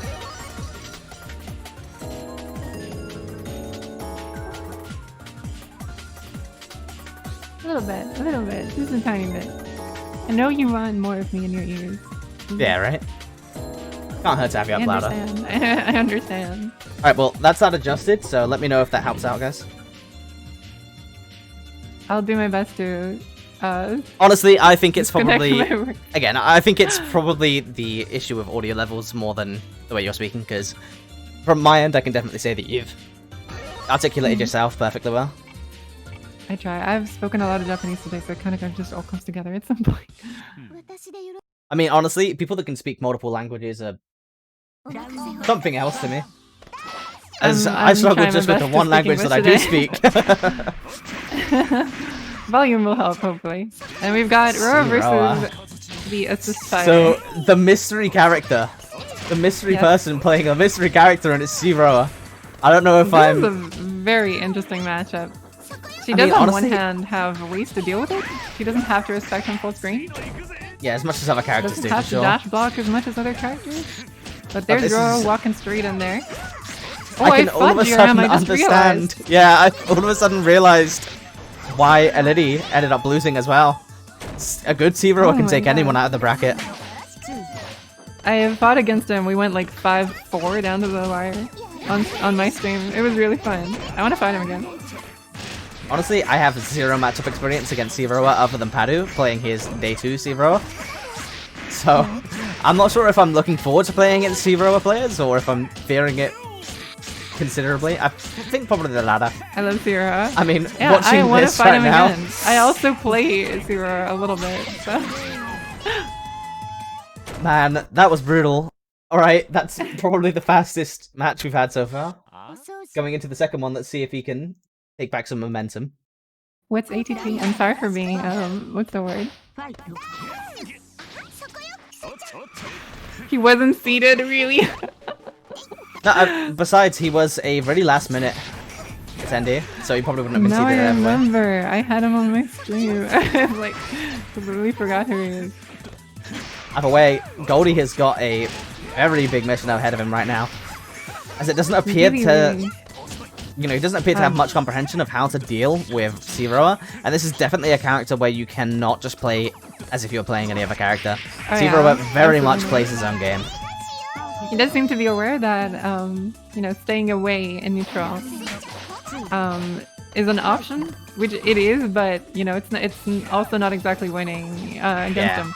It's hard to deal with. As much as you stay away, if you let him set up his orbs, all that's going to happen is you're going to be put into the same situation again and again. Yeah, that right there, that's what you want to be seeing. The biggest mistake you could make is getting away from him. Yeah, because he just gets more momentum the more you let him set up those orbs. So you just need to get in there as quickly as you can and just allow him the whole. Even on block, these orbs are no joke either. Yeah. His plus is plus 27 and a ton of red damage. It's really not pretty. It's pretty crazy. That's going full screen and that should be able to punish. Oh wow, a drop. This could be the lifeline he needs. Oh, but he can sit up into the corner. Beautiful, that should be dead. Game. GRM is looking terrifying. I haven't seen a Zero in any of the events that I've hosted so far, and I've luckily not ran into any of them in any of the the tournaments that I've attended. I actually have a ton of fun playing this matchup. When we played on stream, I was just like, I don't care what anybody says. This character is fucking amazing. I mean, the character is definitely amazing, but I'm not sure if I'd want to play against him. I have so much fun playing against him. I just I don't know. There's like a certain enjoyment in taking apart all that bullshit and just kind of trying to deal with it. It's like, I don't know. It's like solving a puzzle. In tournament, maybe I'd want to stay away from that, but maybe outside in tournament, definitely. But it's a lot of fun. It's a lot of fun. Maybe it's because I'm masochistic as hell, but you know, we're not going to talk about that on stream today. We're going to talk about our next match, which is Elidie against Drake, two phenomenal players who, honestly, I would also not be surprised to see in top 3, but one of them has to get knocked out of top 8. And that is sadness, and we all have to bear that loss today, folks. So let's get into It's not much of a loss when you have you know, another great match directly afterwards. But, hey, you know, hey, whoa. Crazy. I mean, at this point, we have so many phenomenal players in this bracket that, you know what, we can lose one or two. We're spoiled. You heard him, guys. We can lose one or two. Alright, I'm in already. Beautiful. Yeah, I'm tunneling right now. Really dark. Really would appreciate if someone could hold my hand right now. Drake versus...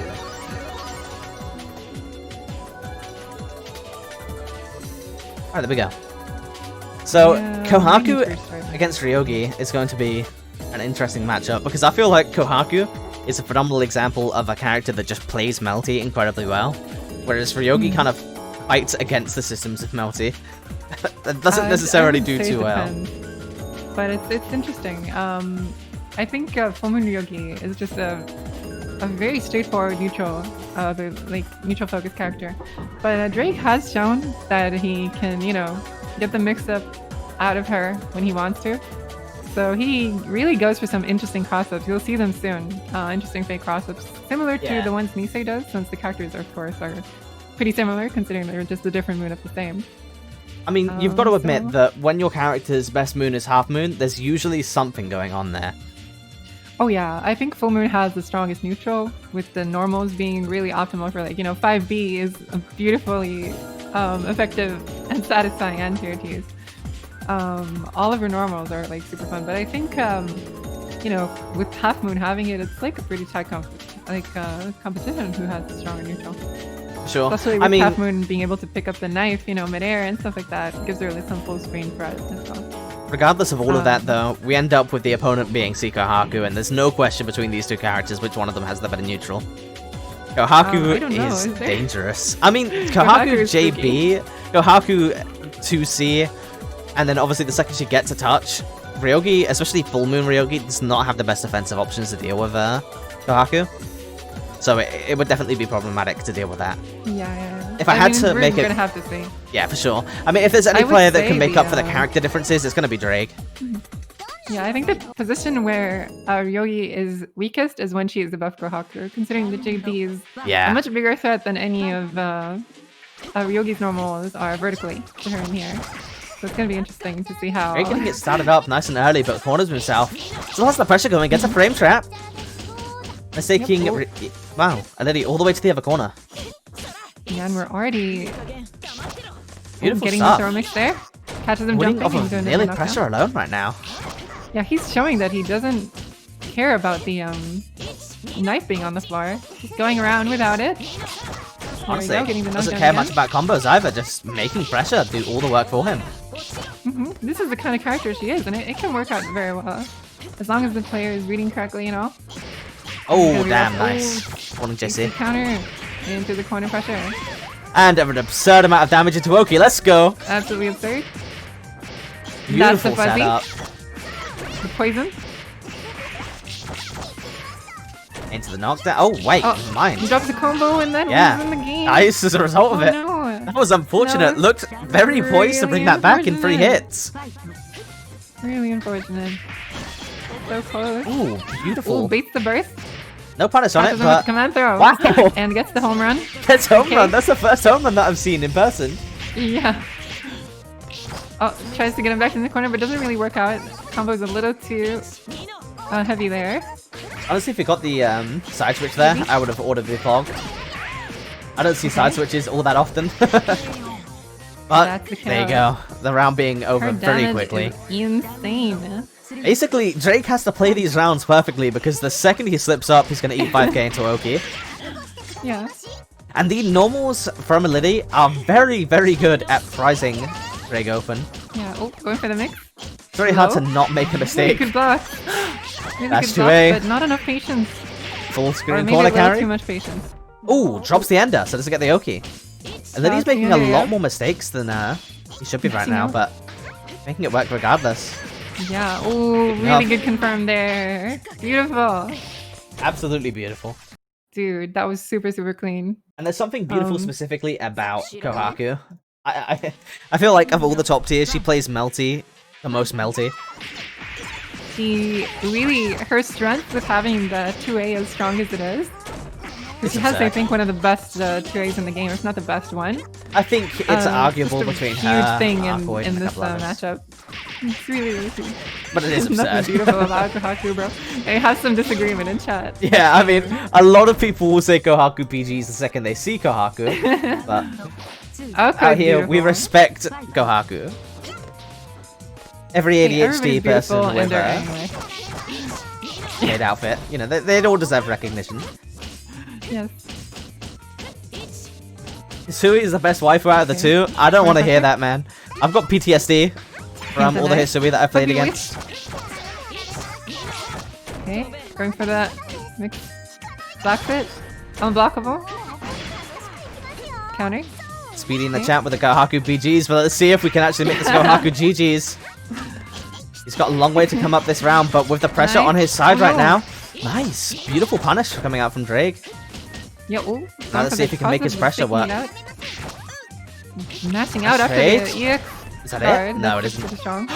Annie, I counter hit! Him, but not enough to kill him. No. So many scrambles, on but the ground. all of them going in favor of Drake. Yeah. No, that's just the normals. Using the normals as well. There at the end. I mean, that anti-air counter hit was absurd. Yeah. Tickling the toes of that JA. You need to be mashing super carefully playing this character because I'm talking about Yogi, of course. Because their normals are not really made for that kind of thing. You can't really mash the thing. Nice. And the back throw now. Let's see if pressure goes again. There we do. The second that Elidy's put underneath the offense of Drake, it looks like the match is, even favoring Ryogi. Drake being very on point, taking the perfect here, tying it back up to 1-1. Super, super strong showing. Let's go, Drake. I honestly think this might be the best match we've seen so far. Yeah, seriously. Like, this is... the first one went like, oh, I think, Kohaku is showing to be stronger here, but Drake just pulled it back like he knows to. Just like we saw last tournament with him in grand finals. He got reset, but then he pulled through at the very end. So, oh, did it crash? Uh-oh. Yeah. Did it crash? Did it crash? It looks like it did, yeah. Oh no. Yeah, that was 1-1, right? Yeah, I believe so. It crashed, Chad. We're sorry. Did it crash for you as well? So it isn't just me, just to confirm? No. It's not just for you. me. It crashed for me as well. Okay. Beautiful. It's the only time that I'm going to be happy that a cast crashed. It crashed for me too. If it didn't crash for me as well and I had to miss the last round, I'd have been so sad. Weird. Yeah, is it still going for them? It's kind of hard to tell. I don't know, they appear to be playing it out.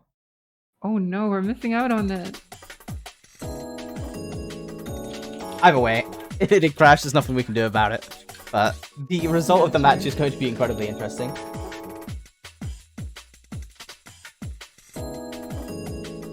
Yeah, exactly. Now it's looking like a true mode of the tournament. The first technical issue that isn't my fault.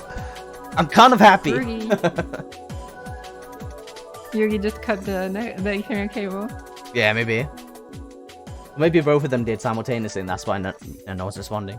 Just happened to lose. 2 players at the same time.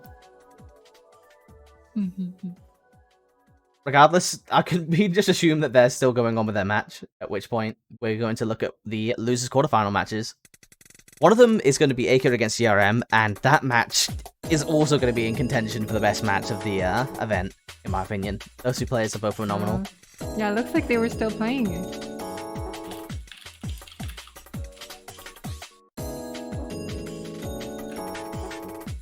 Ooh, Elidy, you took the match. They got out of the tournament. Okay, that was sadly a miss from us. Yeah, and the Ryogi army, they're not looking too hot. They have won in winners finals, but the second member of that army has just been knocked out of the tournament by the BG's Kohaku, Alright, so going on to losers.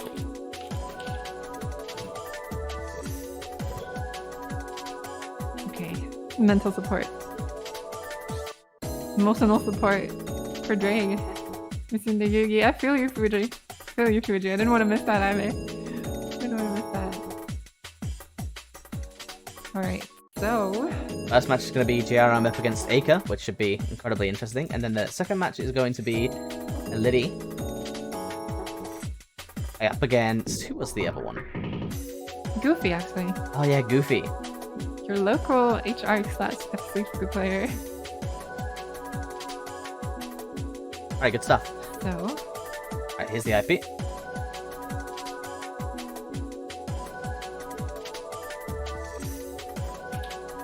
People are saying I'm still quiet, but I can't tell. Honestly, anymore. On the audio levels, you seem fine. Yeah, I'm really not sure. It's like, letting people decide. I can turn you up again if the stream wants it. Maybe stream is just addicted to me. Yeah, maybe. Give them a higher dose and they just want more every time. They want less of my voice, more of yours. It's understandable. I'm not allowed to comment on that now.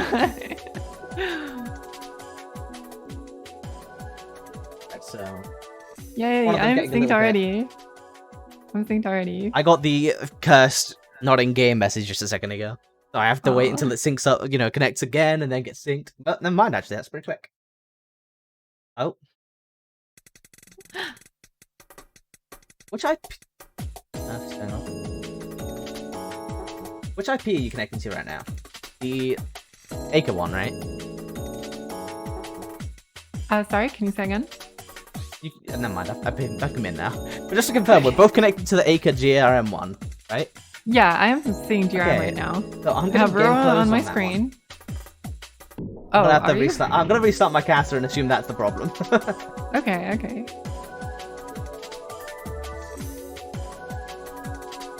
Hey, I'm doing my best, Sub Panda. Thank you. It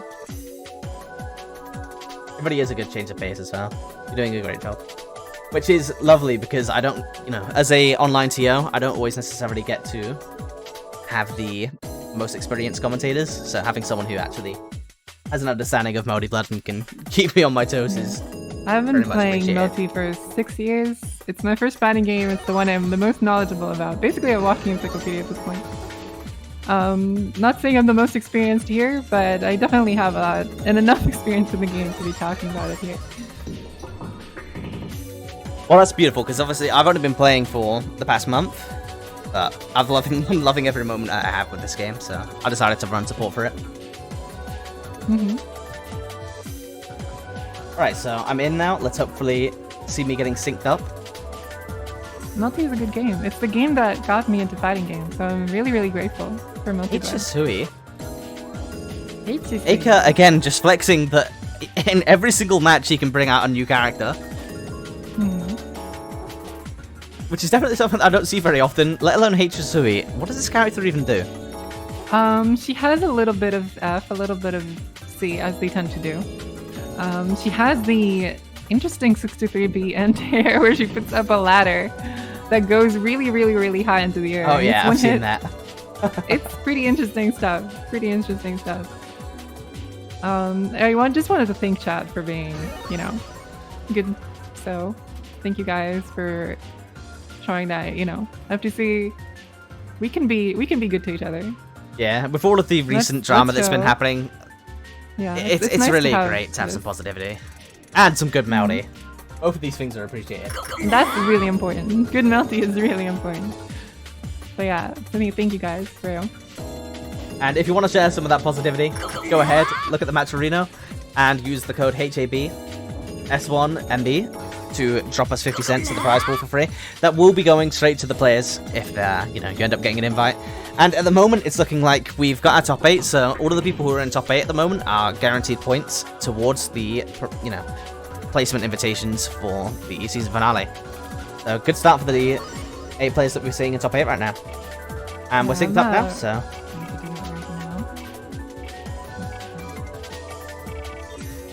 Yeah, it's not pretty, is it, Codain? But with any luck, we can just do our best to turn the recent events into positive change.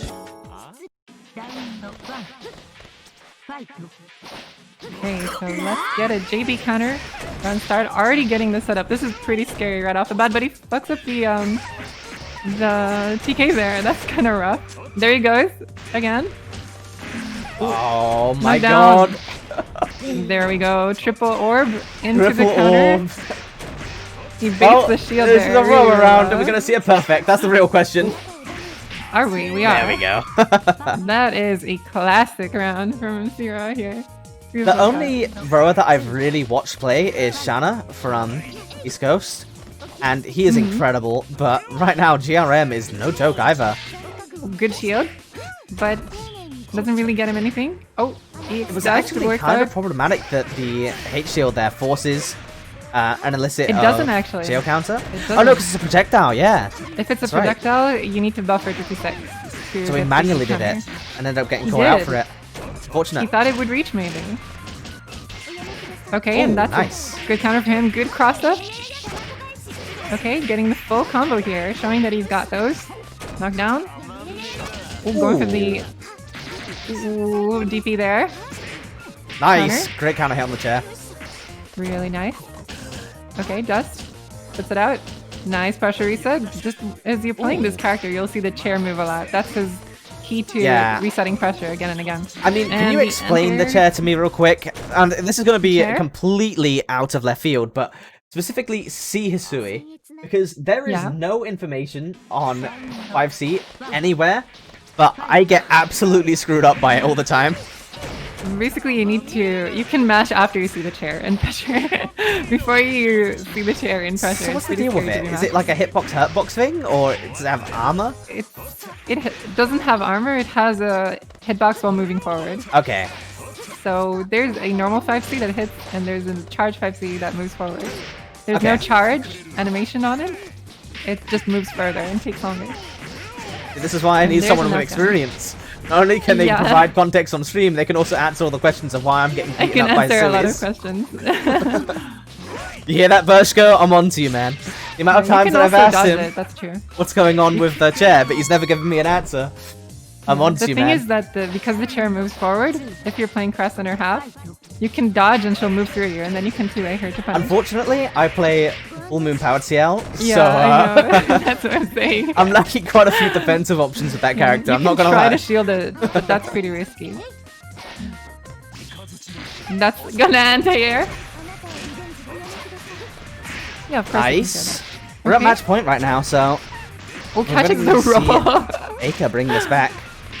Ooh, good dodge there. That is how you do it. Getting the knockdown. Are we gonna see a ground tech? Nope. Fake cross up. Fake cross up. I would have got hit by that 100%. Somehow. That throw felt like it hit. That was so strange. DP, good reaction there. Oh, catches him placing the orb. That's how you do it. Aka taking the That's round. how you punish the Staying alive. Love to see it. Yeah. Okay. Straight to the corner presser. For some reason, puts him in the corner there. There we go. Oh, tries to activate the orb, but for some reason places another one. Okay. Good neutral here.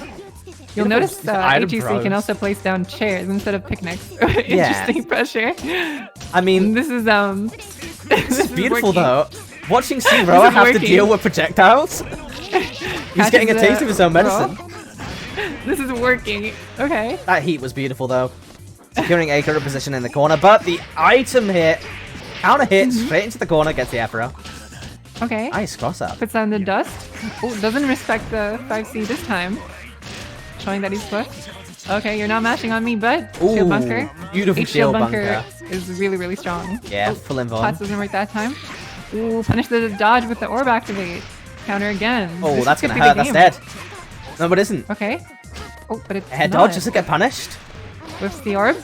Counter. Nice, counter hit. It's gonna have to make lots of scrambles. End up going in favor of Roa and GRM. Yeah, the JC was really well spaced there at the end. Couldn't really do much about that. Yeah, super brave roll as well. Could have cost him the game, but yeah, I mean he had half HP to play with, so I feel like he had a little bit of leeway, especially because Aka wasn't appearing to do very high damage combos. At least compared to C Hisui, I'm used to seeing like any hit turned into 5k. It's absurd. Yeah, I suppose GRM felt like he could take the risk, considering he had around like 5k left in him, you know, to take another combo in case that he punishes the roll. But next up, we're actually probably gonna go up to winners finals to watch our first up pre-match. All right, are we gonna watch Goofy as well versus Liddy, or no? Oh yeah, for sure. Are we doing that before or after? We're gonna do that afterwards. We're gonna see. Okay. But I'm talking about the winners finals. It's gonna come afterwards, man. If I wasn't clear. But Goofy up against Elodie is going to be a really interesting match, because if we're going to see FJ Fuku again, it's yet again a relatively, you know, more obscure character up against Seiko Haku. And we all know how people feel about Seiko Haku. We do know how they feel about Seiko Haku and multi-mode actors again current code on the PC. They're quite commonly followed up by the words BGs, but I don't know what that's supposed to be. BGs, I'm still not sure what it means. Yeah, no, it can't be that they feel like they've just been robbed out of a win by huge ass buttons. There's no way. Nah, no way. Huge ass button into 5k into Oki. They get hit by a 4-way mix. It's fine. It's good, it's good. That's why we play Melty. We live for moments like that. We live to mash 2A. He mashes 2A the best. Alright, here we go. Kohaku is gaming. Kohaku definitely is a gamer. She's 100% a gamer. I think it's canon as well. Yeah, in the VN she plays a lot of video games. Very canon. See, how can you guys all be hating on Kohaku when she's actually a gamer? Yeah, she's one of you people. You know? I just want to take a moment to thank everyone for supporting the stream, by the way. There's been a ton of follows coming out. I haven't been able to thank everyone individually, but most recent ones, Zav and Tofu and Samasiv, I appreciate it, man. Can I just get like the IP? Oh, sure. I'm not sure which one. Post it to you now. Is it Goofy? Yeah. Oh, okay.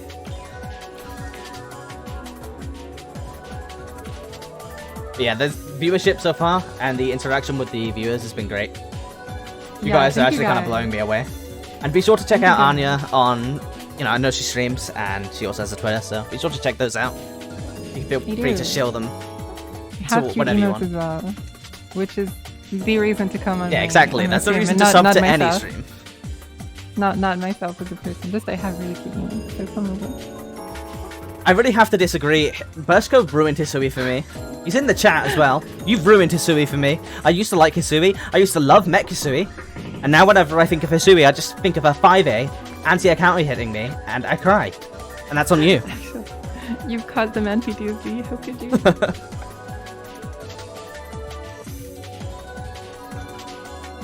Right, I'm synced up, so let them know when you are. I'm gonna plug myself shamelessly in your chat. It's fine. See, I would say I only love Powered CL, but CL's kind of, you know, she's kind of looking that way. I gotta throw some daggers as well as some rocks. You know, what's not to love? If as long as I can throw shit all over the screen and piss people off, more than good enough for me. Yeah, it's super nice. I really like the stream setup, by the way. Super good work. It shows that you really put work into it, so great job. Thank you, thank you. Stream assets are usually one of the things that I can be proud of, but everyone's complaining about the IPs, so I'm gonna have to change up the format. Yeah, and let's not mention what happened in the beginning again. I've mentioned it enough. I mean, we'll ignore that part, but it's gonna be in the VOD, so it's going to be immortalized forever. No. The first match is just that part. We also have Goldie Dorado saying that he's gonna put it on Melty Games for me, so it's gonna be immortalized on there too. You're me just talking to myself like a fucking maniac for 30 minutes. I actually sound insane talking to myself. Hey, I don't think it was quite 30 minutes. We're more talking like, because there was at least 10-15 minutes that was an intermission. So. Oh my god. We'll say it's maybe 15 started minutes. After, right? We can pretend. Yeah, the first match never happened. We didn't have 2 sets of audio going on. My mic muted. Okay. None of that was happening. But speaking of which, in that time that we've been talking about that, Lydia's managed to take a perfect. Yeah, oh, damn. that was literally like 15 seconds, like 20 seconds. Bruv, man. Thank you so much for the 5 gifted subs. Thank you. I'm gay. Dude, same. I'm sorry, Jacob, man. I was a little bit busy thinking about all the technical issues, you know? Again, having PTSD. Turn around and all of a sudden there's 5 gifted subs. I'm gonna have to turn the notification up a little bit quiet. But regardless, thank you so much, man. It's appreciated. Thank you. But getting back into the Melty, so far we've been seeing Lily taking complete control of the match, so now that Goofy is finally starting to get his own pressure going, he's gonna have to make it go a long way. I think that's it, kinda here. Positive fight back strong, because that first round, ooh. that first match. Hey, cheers, Jacob. See you later, man. That was incredibly unexpected. Showing, yeah, she can kill into combos. Yeah, genuinely. She's one of the few characters in this game, yeah, that can just 2-touch you. And the messed up thing is that to get the first touch, she has some absurdly brilliant buttons. And to get the second touch, she had some absurdly brilliant Oki. So, yeah. You know, again, there's no character that plays Melty like Kohaku. All the Melty characters wish they were Kohaku. Absolutely. Oh, catches him 2B. Was that a... No, that was just a heat activation there. Okay. Oh, catches beautiful. Him JA. Good conversion as well. I'm gonna see really nice conversion. Completely? Yeah, we are. That's what makes Kohaku player really strong. Just being able to do that. Imagine, I'm complimenting him finishing off the final, you know, the combo in full, and then he drops the last button. Commentator's curse. Commentator's curse. That happened really to me earlier. Like hey, thank you, Trashy Slime, for dropping the Twitch Prime. Thank you. Oh, beautiful. The shield. Really nice. Put them in the corner. Okay. Ooh, going for the heat, Ooh, but wait, gets this counter hit by the falling again. button. One more setup. That completely runs out the heat.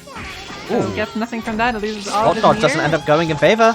That's it, the That first makes round. a really good start for this round as well, because he's starting with no meter, and you know Kohaku needs their meter. So I mean, that's a really I'm gonna good say start. this right now. It's a bit weird to me that out of max, F Moon gets 100% meter and C Moon gets 200% meter. That's the one thing that really doesn't make sense to me about the moon systems. It feels like it should be the other Full way. Moon can charge. Yeah, I Full Moon can guess. But at the same time, I'd rather manual heat. Yeah. They can also initiate a heat, so their heat is generally way stronger, and blood heat Yeah, lasts longer as well. Instant full heal as well. That's such a great way Yeah. to swing rounds. It's really strong. Doesn't stop the timer though, as far as I'm aware. No, it doesn't.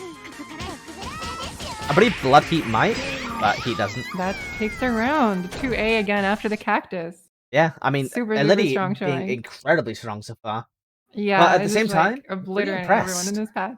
Because I would have expected this matchup to be, you know, pretty heavily favored in Kohaku's favor, but Goofy is putting up a brilliant fight against a brilliant player, might I add. Yeah, absolutely. Absolutely. Piango, you can't count the same Kohaku that you've seen 3 times as the separate, same Seifuku 3 different times as Yeah. separate Seifukus, alright? You've seen We've 2 seen Seifukus. a lot of Goofy today. Unfortunately, that does put Goofy out of the tournament. Oh, really? That was So GG's to Goofy. That was a super good showing for me today. We've That was seen so you a lot. fast. We've gotten, like, I think every single game he's played almost. Almost. So nice. GG's to you. Who else do we have next? So with Eludi beating Goofy, that puts him against GRM in loser semis. And then we're going to go And, up to winners finals, which is going to be TF, Yeah. you know, Frank Bottle. Yeah. Frank Going Ball up versus against Nice. Yeah. So are we going to get loser semis first? I think No, we are, we're going right? to watch winners finals to figure out who Oh, the really? winner of losers semis is going to go up against. Okay, so losers bracket is going through some stuff after losers there. Yeah, I mean, no matter who wins here, you're going to have a hell of a time trying to beat. Yeah, so that puts, with the Jake out of the tournament, that puts Nisa as the only Ryogi left, I think, as far as I know. It definitely is. After Drake got knocked out, I'm not. It depends Yeah. on people's position on it. Personally, I'm on I the don't know position how many of people have a thank pocket God. Ryogi anymore. I don't trust anyone to just play one character in this game anymore, so you never know. But we have Frank as Hime, Nisei as Ryogi, Elidi on Kohaku, and DRM on Roa. So Yeah, we really, now really actually know strong who the top mysterious 4 here. player is. Mhm. Obviously, Yeah. you always knew, but you were just teasing I me. knew, but I forgot. I You knew, but didn't I wanna let me forgot. To be fair, I am pretty new in the community here, so. Okay, there we go. We I mean, have I've been playing just like stealth playing this game for 6 years. Because people are scary. People are scary. I mean, I look at LFG Europe, and you see some things in there.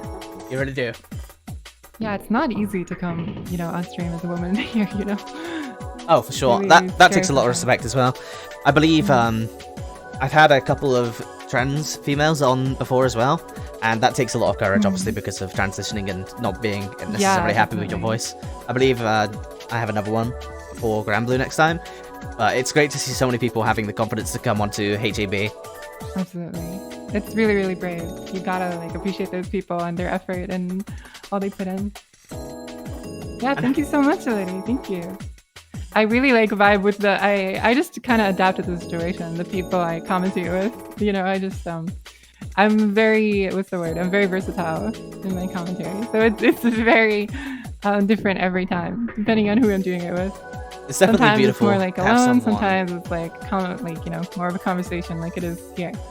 It's definitely beautiful to have someone being able to fill in for my lack of knowledge or to bounce questions off of. Yeah, that's what I did with Bren the other day. Last tournament. He was just letting me, lead since he wasn't so experienced in the game. And asking questions all the time. It's nice. I like answering questions. Oh, I don't support liking Zero. That's fair. I'm not gonna lie, I originally hated Roa, but Roa's kind of cool. It's very popular to hate on Roa. It's really easy. It's the same with Kohaku, Yeah. but I'm not a member of the hating on Roa and Kohaku gang. No, I just look at him and he's such an asshole, but I love it. It might be my taste. It might be my taste. But look at that man. Look at that man.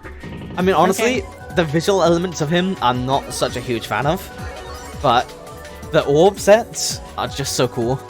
And his pressure specifically, the way that he's a sea moon, but he doesn't even care about reverse beats that much because he just special cancels everything into plus frames. That's pretty Chad. Yeah. His specials are essentially reverse beat as well. Essentially. Because you can just cancel them into each other as much as he wants in any order, basically. Almost any order.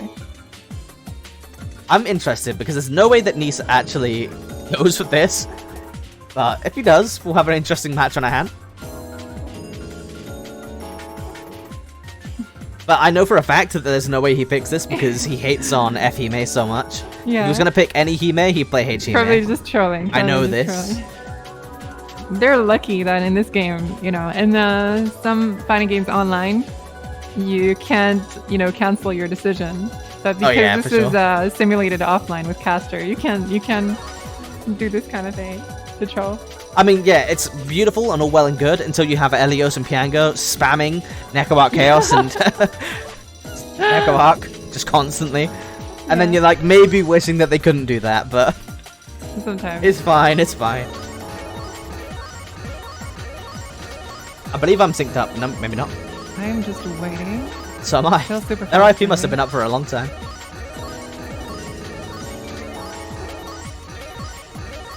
Brilliant. And, you know, on command.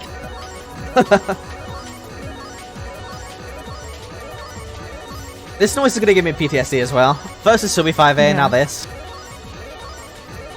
He just went over his character in random. He's failed. That's failure. He's failure. He tried.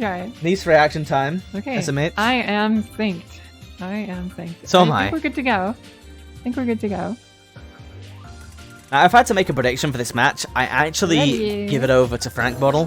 This matchup seems really hard for Ryogi.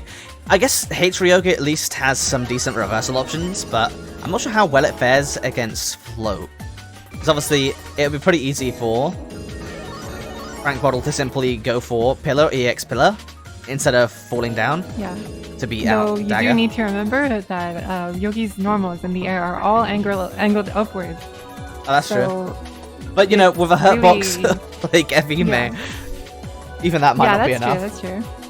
It's definitely a character that's hard to... JVJC. All of them are really strong at just taking her out of the air if used well, and Nisa has shown that he's pretty good at putting those out and where they need to be. So we'll see.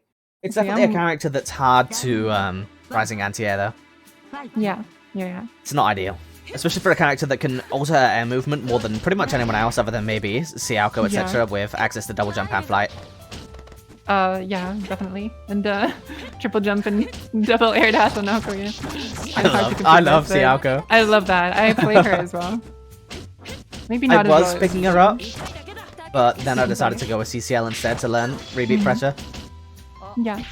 So we've got he's taking, with the whipping throw and getting the counter. The classic. Honestly, it is the classic. We call it the Granblue mix-up in HAB at the moment because in Granblue it's such a common occurrence. Just completely whiff your throw and then get a counter hit. It's a real mix-up. It just works. It's just does. Enough. You whiff throw, they try to throw tech. It's beautiful. We'll get some every time. Yeah. But regardless, Nice taking Okay. Brilliant control of the match so far. That was brilliant shield. I mean, the out of shield options from Hime might be some of the most absurd stuff I've ever seen. Not to mention, her heat box is also incredibly huge. Yeah, it's strong. One of the strongest in the game. Biggest ones in the game. Nice. You can definitely see the Princess Privilege coming out, but you know what? Hime's kind of cool. Hime's very cool. Okay, doesn't let him pick up the knife at all. He's just sitting on it, not letting him do anything about it. Outside of the range for the shield bunker. Ooh, see, nice shield on the overhead. So but drops the combo. Well, it doesn't matter when you get another one. Getting the knockdown wasn't it? Pick up the knife. Okay. Ooh, nice beautiful. Reaction with the Shima for C, but doesn't pick up for the combo. Trade. Okay, JB catches him. Recovers on the ground. Frank Bottle's right on the edge here. If he loses this, he loses the first match. But doesn't confirm it. He doesn't confirm it. This could be the game for Nice for that drop. Blocks the high but not the low. Backdash isn't far enough. Yeah. So that's the first match coming over towards Nice. Just as a reminder to everyone, though, super well with 5B. he does have to take 3, as this is the first of 3. So Frank Bottle not quite at the edge of his seat right now. He has quite a lot of leeway to bring this back.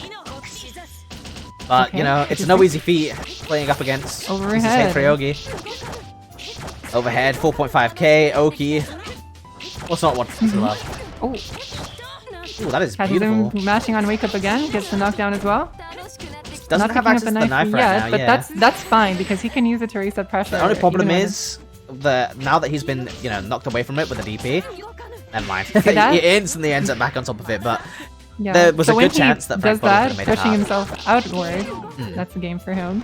When he pushes himself outward onto the knife, picking it up actually resets faster than whiffing a 2A. So yeah, just a regular it's really, push really strong. From almost. So whether he's picking it up or throwing it, he is resetting pressure. Not to mention that Ryogi actually has a lot of self-approaching normals. So she has quite a good time readjusting her spacing backwards and forwards. Nice! Oh, JC catches him. That was really vague. It wasn't really clear which side it's going to hit on. And that's the beautiful thing about JC. It has such an active hitbox on both sides. It wasn't enough, but he just ran out of max. Regardless, though, the mix-up off of Hime kicks also phenomenal, so... Yeah, I think he just didn't care. He just 2-2'd into the float and, you know, got the mix-up from there. I've seen Frank Bottle in the past just going for Hime kick as a Oki option quite a few times. So it wouldn't surprise me if that was the option that he was selecting. It's just a full knockdown for her. Super good move. Okay, getting the full air confirmed. To the corner, tries to mash out and it works. 214C. If he whipped the 2A there and that let him get out of the corner. And now we're back again, but the dodge gets him out again. Nice. Goes for air throw this time. Patience. Okay. Ooh, interesting choice there with the 1-4C. Might have been an accident. But there we go again. Ridiculously huge confirm coming out from Frank there. The 2A range is insane. I love it. And that's game for Frank if he doesn't drop. Bringing it back to 1-1. Nice. So 1-1 here. This is really close games. This is winner's final, ladies and gentlemen. Just putting that out there. You know, the top 3. Still first to 2, right? No. Again, it's first to 3. It's first to 3? Okay. After Frank Bottle lost the first game, he still had quite a lot of leeway to come back. But regardless, that also means that Nice now has just as much leeway to bring this back in his favor. Because this matchup would definitely be very momentum-based. But if I had to give it to someone, it would probably be towards Hime, purely on the basis that he has a middleless reversal.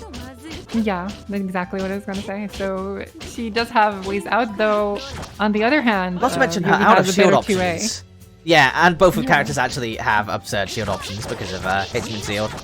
And, well, Hime. That is true, but at the same time, Hime doesn't have quick 2A or 5A match. Yeah, so for sure. It is kind of but at the same time, when she has such a good Abare shield, it kind of makes up for it to an extent.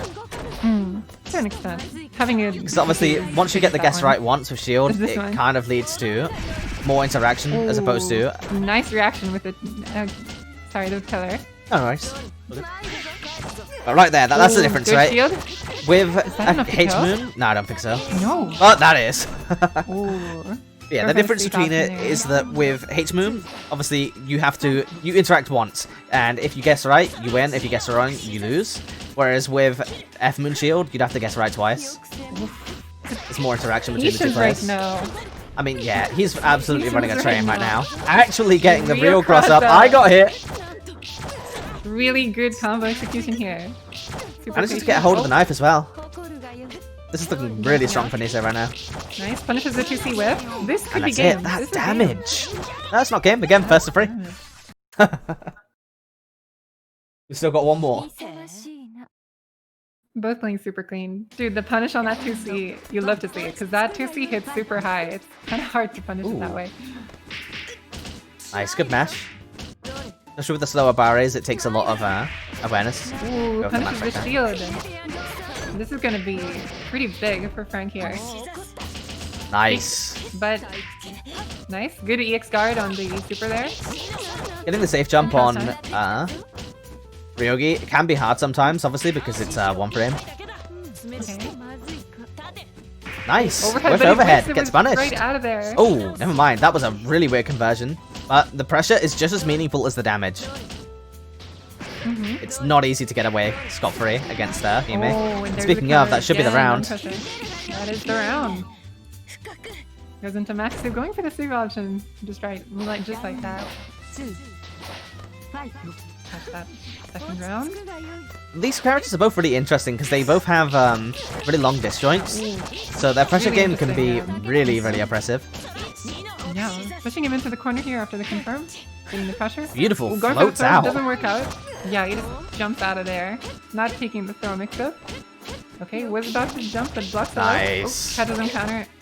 Great reboot pressure. Oh, drops the combo, but no big deal really. Still got the knockdown. Oh, but drops the shield counter input. Already sad, You because have now to he's input 260 one touch away there from losing the after round. shielding. Yeah, oh, going for the shield again. Yeah, Doesn't or the finish 2 it, for but 60. throw. I'd imagine it would probably be a shield counter in that Yeah. situation, but regardless, a perfect coming out from Nisei, and now he's at match point. Oh! Punishing from Backwards behind. EX pillar, That interesting. is full screen. You have to respect it. Yeah, at any point she can just blow you up. Yep. Going for the fake low, but patience. Overhead from Nisei.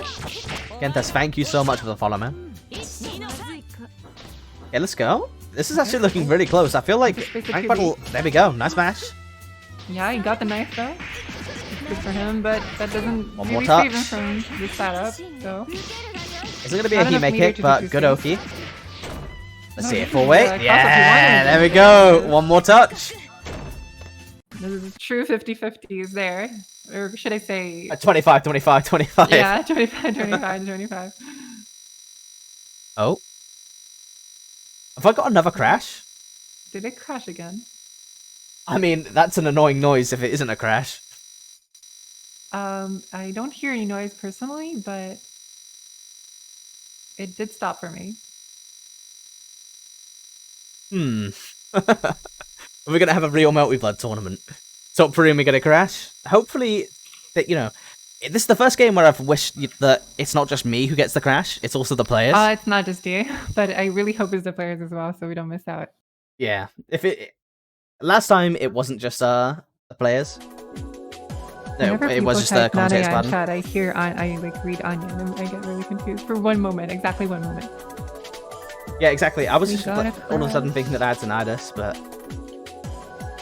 I'm trying them again just to see. I think yeah, they're just still in playing because case. we didn't say Yeah. anything. I mean, usually if there was a crash in tournament, you'd expect people to be on it like that, So Yeah, the fact just that they're to not go ahead speaking, and connect if you can. yeah, we'll be behind more than likely, but we'll see if we can catch up. Oh, I'm catching up right now.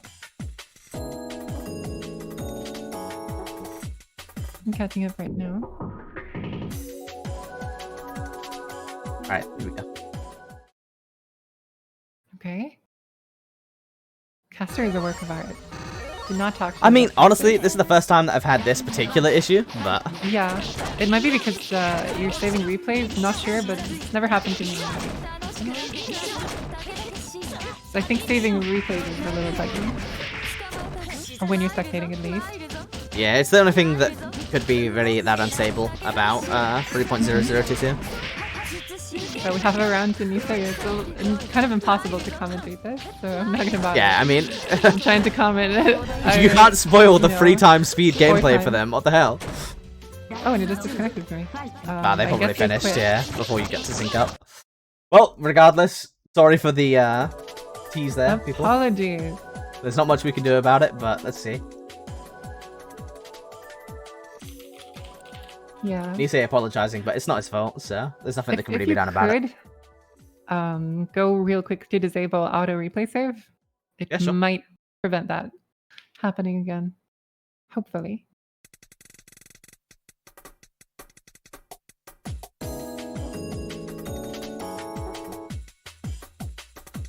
Alright, let's go do that. Was it 2-3 or 2-2? Because It was 2-2 felt like it was 2-2. originally. Was it 2-2 when we crashed? Yeah, it was 2-2 when we crashed. Oh, okay, okay.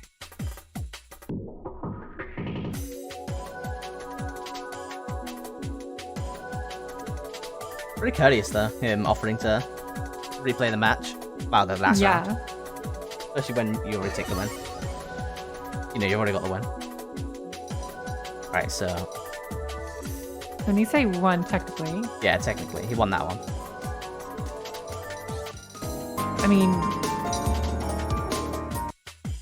Oops. He gets to decide? Question mark? Yeah, I don't know. Does I mean... he get to decide? It's an interesting situation. I've never ran into it before.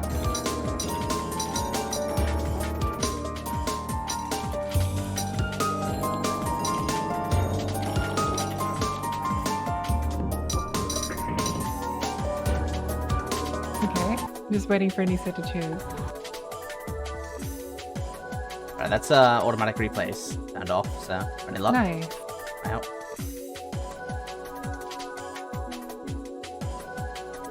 My NBA was loud there. Like, very loud, so I'm gonna restart it and see if it... Okay, no problem. That is loud. So we're not going to repeat the match. We're not going to repeat the match. More than understandable. Oh, GG's to Nice. Yeah. What we did see, that was a beautiful match, so... Regardless, yeah, that means... we did get to see 90% of it, so Yeah. really, no big deal, I suppose. Going down into the loser semis, we have Liddy against GRM, so Roar against Kohaku. Two phenomenally strong characters, and also two phenomenally strong players. And the winner of that match is going to go up against TF rank battle in losers finals.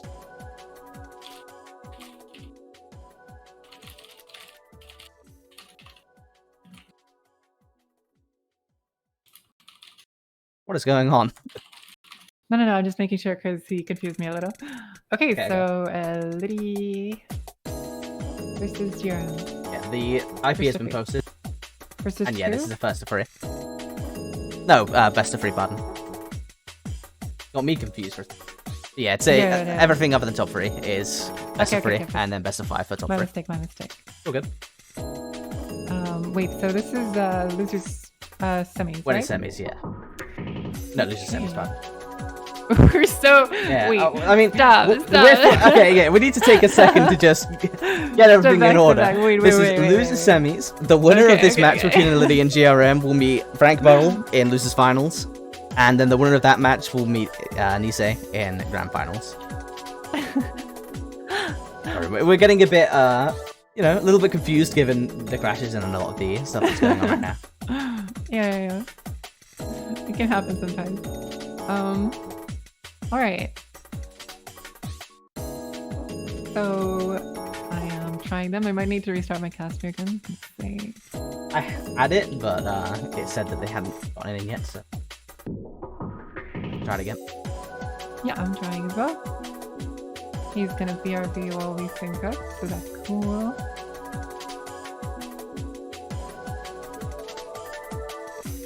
Right, I'm in. Okay, I am in. Go and sync. Once. So, just to recap real quickly, we have Kohaku versus Roa here in semis. The winner of this goes up against Nisei in... sorry, not against Nisei. Against Frank in losers final. Yeah, losers finals. I keep on getting mixed up. But yeah, losers finals, which is going to be a first of three. Grand finals. Which will be a first of three with losers reset. Dude, Nisei not losing a single game today. No, he has been really on point, which is lovely to see because if I'm honest, he's been, someone that I've known for at least over a year or two now. So, even though this is my first foray into Melty, it's great to see someone that I've known for quite a while. Yeah, it's really nice to see your friends getting the work. Yeah, I mean, he's been badgering me for ages saying play Melty, so it's good to see, what has been going on about this entire time. Yeah, I'm synced up, so when they're back and when you're ready, just let them know. I am ready. I'm synced, so just waiting for them to come back. And there we go. LED seems to be back. Perfect.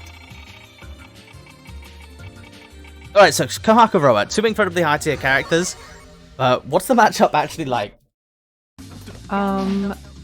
Really depends on the players, but again, the way to fight Roa is to not let him do anything in neutral. So Kohaku has the dash for that. Kohaku has the normals for that. It's up to the player to do it correctly. She has the Oki to keep that going as well, to never let Kohaku. Yeah. Wow, what? Double JA, non-counter hit. Okay. Interesting. Getting the setup, catching him low, 2B. But similarly, the second you get touched by Roa, it's just as scary. Yeah, he's gonna beat the heat activation there, but drops the combo, unfortunately. And that gives Kohaku the corner question mark? Yes. Beautiful, Ooh. getting hit by the plant. Going for a very Shield greedy bunker shield does there. not work for him. Yeah, the very last hit on the plant catches him right out of the shield bunker. And blocks the overhead, but not the low. Oh, ground takes it. No air throw, shield, and runs into the lightning. Dude, that was really, really scary comeback from a lady there. Could have taken the match, but nope. The round, sorry. Into the corner. I mean, that was an incredibly long round considering what these characters are like. Yeah. So back and forth. I will say that one thing that does go in favor of Roa, beautiful heat bait. Getting the hit connecting as well. Kind of spooky for Jerome here. Okay. Sure. One thing that does go in favor of Roa, though, is that he does have a meterless reversal, unlike Kohaku. But Kohaku obviously has brilliant Abares to help make up for that. Nice. Okay. JB's going strong, but no counter. Ooh, interesting nice. shield. Super clean. Gets the setup, and mashing on wake up does not Using work. the special cancel out of the shield into EX Lightning. Yeah. Kind of fancy. Really fancy. Alright, let's see. Okay, JB. Going into the next one, I feel like we saw it in that match quite well, but if Lily can get the tempo and the pace of this match going, which he, drops the combo. Unfortunate. Those combos are really, really hard to execute correctly. So yeah, especially under the pressure. Especially under the pressure. Okay, and it really can't be expressed enough, the fact that it's really important to make these hits count against Roa. You really don't want to have to deal with him in neutral that often. Okay. Ooh. Bunker doesn't work out for Kohaku. Let's get punished though, yeah. Yeah, but he did go for shield bunker, it completely messed up again, but he didn't get beaten out for it. Nice, going for the back row. Got the orb. Yeah, and he went for it. Yeah, makes that it work. Works. That should be able to kill. Yeah. Yeah, beautiful conversion. Wow, that was super, super like down to the wire there. He just had the meter at the end to get the kill. That's a perfect example of if you let him slip away. Obviously, he landed the combo, but that back throw just resulted in Roa having so much space to use that orb. Yeah. And approaching Roa when he has orbs is not pretty.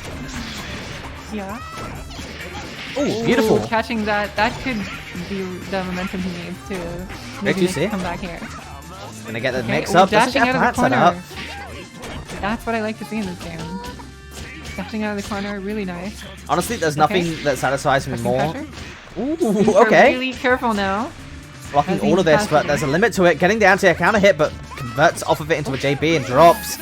Now he gets back thrown into the corner. And that's it. The second hit of 2B there. Just completely whiffed, unfortunately. And that allowed him to just run in and throw. So that's it already. Punished. Yeah, that's it already. Well, regardless, that means that we're now going to be seeing GRM up against Frank Bottle. So it's the battle of the top tiers in this top 4. Yeah, and I like having Nisei on the winner's side here. So now we get to watch the two top tiers duke it out. So really nice to see, and Elite really showed that he's capable. Unfortunately, it's a super momentum based matchup for really either side. Roa does have a little bit of leeway with its meterless DP, but can be rough for either players here. For sure. Either player. Now, as a reminder, this is a first of 3 set, so it's there's a lot more leeway for both players. But in honesty, I feel like that kind of could favor Roa, purely on the basis that once Roa gets his game plan going, it's really hard to stop that engine from chugging along. Same thing would be said about Hime, but I feel to a lesser extent. Yeah, I think in neutral, it's going to be interesting for sure because Hime with her float, her really, really big normals, and her pillars. Especially, I think the biggest factor here in this matchup is going to be meter. For Hime especially. Because that means basically whether he's allowed to place orbs on screen or not in neutral. Because if he places an orb and Hime has meter, she can just whoop, EX pillar. I don't give a shit. Laser you from across the stage, or even when you're behind me, I don't give a shit. I'm just gonna EX pillar you. So if she has meter, he's gonna have to play neutral a lot differently. And just figure that out first. I mean, not only that, it's literally just a case of if he can control the neutral and stop Because I feel like more than any other character in the game, Hime would have a pretty good time at stopping Roa from setting up orbs and starting his oppression of neutral from starting up. But the second he starts putting those orbs down, Hime loves to spend time in the air, and there's nothing scarier than an orb to stop air movement. Yeah, absolutely. So it's like definitely, even in neutral, momentum based there, because momentum and a lot of meter going into play. Really for both, because of Roa's, as you know, he has a lot of use for his meter. 260 in particular, being able to punish a lot of things most characters cannot punish, for example.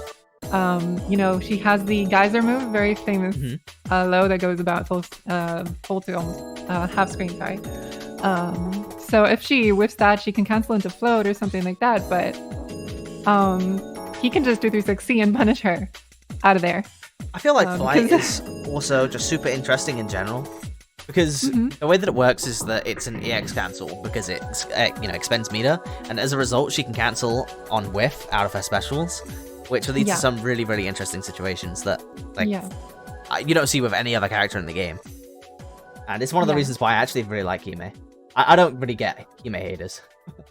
She can be still like minus in those situations, like float when it's activated. It does have recovery, even though it's not really visible.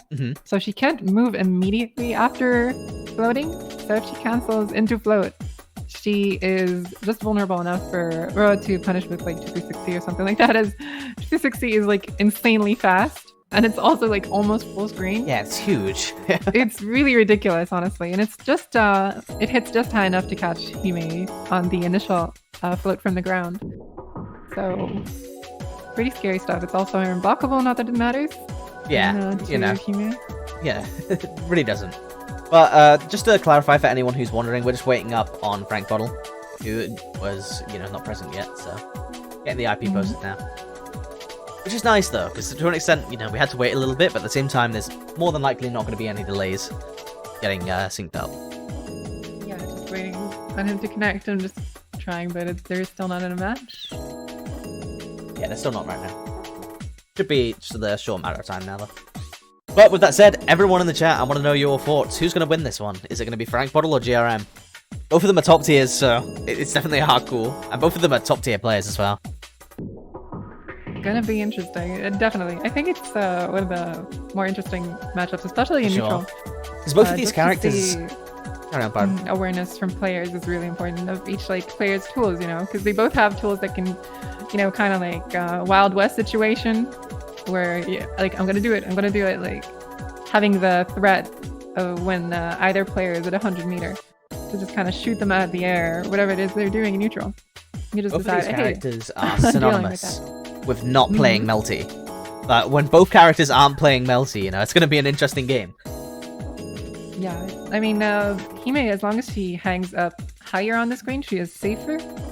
She does have to force Roa to place orbs, higher, usually. Yeah, so and not only that, she can also force vertical orbs to be more of a priority than in other matchups. Yeah, especially. You don't see them that often, other than Ogi situations, typically. But, I mean, honestly, the most ridiculous thing about the orbs, when I saw it for the first time, when I played against Roa, I'm like, wait a second, they track. Wait, are you telling me these orbs track? Because they turn around. I had no idea until I played against it. It was just like a little nuanced detail that I completely missed that makes Roa's orbs so much better. It's huge. I think the biggest thing about them is them being air unblockable, really. in a very air-based game. Very plus. And you can set up 3 of them at once. You can get mix-ups off of them. They help you not only control neutral, if I but had to to shut balance down. them at all, I would just remove the area unblockable property on them, and Roa would be balanced. That's really the only thing. If they were not air unblockable, you could still move around and, be in the air against them. Yeah, why do F-Lane mirrors not turn around? I've got in now, finally. Oh, you're in. I'm still trying. A moment. Oh, they tagged me. Yay. Finally, people tagged me in the chat. Hey. It's working. Yay. Well, Roa going up against Frank Bottle. Now, again, Frank Bottle is like a player that I've played against quite, frequently. He's usually the person knocking me out of loser's bracket. So, low-key, I'm going to root for Hime right now. I also think Hime is cooler than Roa. That's a hard stance to take, because most people hate both of them. I like both of them, but I think Hime is pretty sick. There's something amazing about and floaty, like Ojo-san, you know? What's not to love? Oh no, they're making the thing again. Okay, there we go. I'm still catching up just a little bit more. Or is that menacing? That's the way to put it. They are menacing. Another tool he has in this matchup, aside from vertical orbs, is of course 2-2-C, which doesn't really require him to commit. So if GRM is playing this the way, you know, he has been, I don't know. He's been playing super dominantly so far. Like, very aggressively, which is, I think, exactly what he needs to do in this matchup. Don't worry about necessarily trying to set up orbs super early on, because obviously you're going to be worried about Geyser and huge buttons like, you know, Internet JC. Just focus on getting in, and then once you get that touch, it's going to be super hard for Ime to escape, because usually she relies on extended buttons and flight, but the amount of advantage you get from the orbs will likely shut that down. Yeah, it's really, he doesn't have to change much aside from, oh, I'm synced up. You can let them know. And they're right in. The second we're synced. So he doesn't have to change too much, but he does have to use 2-2-C more, I think, to sniper out of the air. Sure. Sort of priority. Well, right now it's an interesting match. There's a orb, wow, there was an orb directly above, you know, standing height, which would have made it so awkward for Hime to even attempt to jump out. But now they're just playing Melty again. 2-6-C, whiffing, not quite full screen. There you go, that's a real full screen super. Yeah, that's the Wild West thing I was talking about. That's really interesting in this matchup. Double overhead. Go ahead and shoot those. Okay. And this is going to hurt. Hime, surprisingly, has relatively low HP compared to some of the members of the cast. Running to the other side of the screen using charge. That's incredibly bold against the Roa. Yeah. Oh, shield again. Using a move against Roa that pretty much, you know, speaks, come to me, is very much the opposite of what I'm used to seeing. Usually it's Roa beckoning, you know, come to me if you can. Get past these orbs real quick, but 2-6-C. Catches the backdash with 2-6-C. It's ridiculously fast. It's just an all... And huge, and does a ton of damage. I mean, there's not much to say about 2-6-C other than, yikes, that button's good, but a beautiful run up to A. And a beautiful block on the DP. This is exactly what Frank Buttle needs to be doing. Yep. Great call in neutral, great call on offense. Oh, misses it. This is exactly what you need to not do. You need to make every touch count. Yeah, alright, you ruined it. Drops it. Okay, this is looking good though. With you, right? Gets the combo. Goes into Hime kick. Just gonna get advanced Toki. There we go. Four-way gets the hit. Nice. One round going back over to Frank Bottle. Tying it up. Really clean stuff so far. So that's 1-1 already. They're going pretty strong against each other. Nice. Good blocks. blocks. As we expected, really. I've got to say, it's a lot more of a slugfest than I would have expected. I wouldn't have been surprised to see them playing a little bit more tentatively, because obviously both of them can deny each other's neutral plans. But no, they're just running in, going for their offense, because both of the characters, you know, might have, some would say, pretty good offense. Some would say. That's a really good setup for him. Oh, goes for 2-C there for some reason. I'm not sure how or if that works. No shield to counter. Empty shield, but ends up getting the, you know, scramble afterwards. Ooh, and again, the scramble is all going in favor of Frank Bottle. Yeah, that's huge. Like in this matchup. Oh, he's really been discouraging the DPs as well for him. No respect. Set up, going into throw, baiting the DP, but not getting out of that anything out of there. Good to see. Oh, no shield bunker for you. Good shield. Nice. He reaches all the way. My lord. What the hell? Again, Hime shield options might be a little bit good. Are you kidding me? He's doing full screen charge against an orb set. Rank Bottle's crazy. Absolutely insane. That shield bunker. And there you go, the second lightning hit.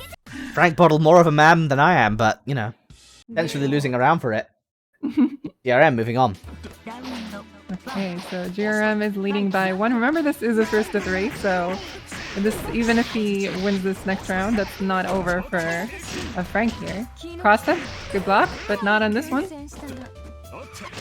Okay. I like that. The chat arguing about who they should root against. Not who There's they should the root for, but who they should root against. Is that it? No way. That is Okay, not no. it. That was very close. And I think it was a 2C. drop. Beautiful button. Maybe it would have killed. Okay. If Frank Bottle can get another hit, he could potentially go into heat and bring back some of that health. Ooh, getting the touch. Doesn't get a conversion though, but there we go. Raw Geyser. Dropped Into there. the mix-up, Ooh, it's a DP'd. 3.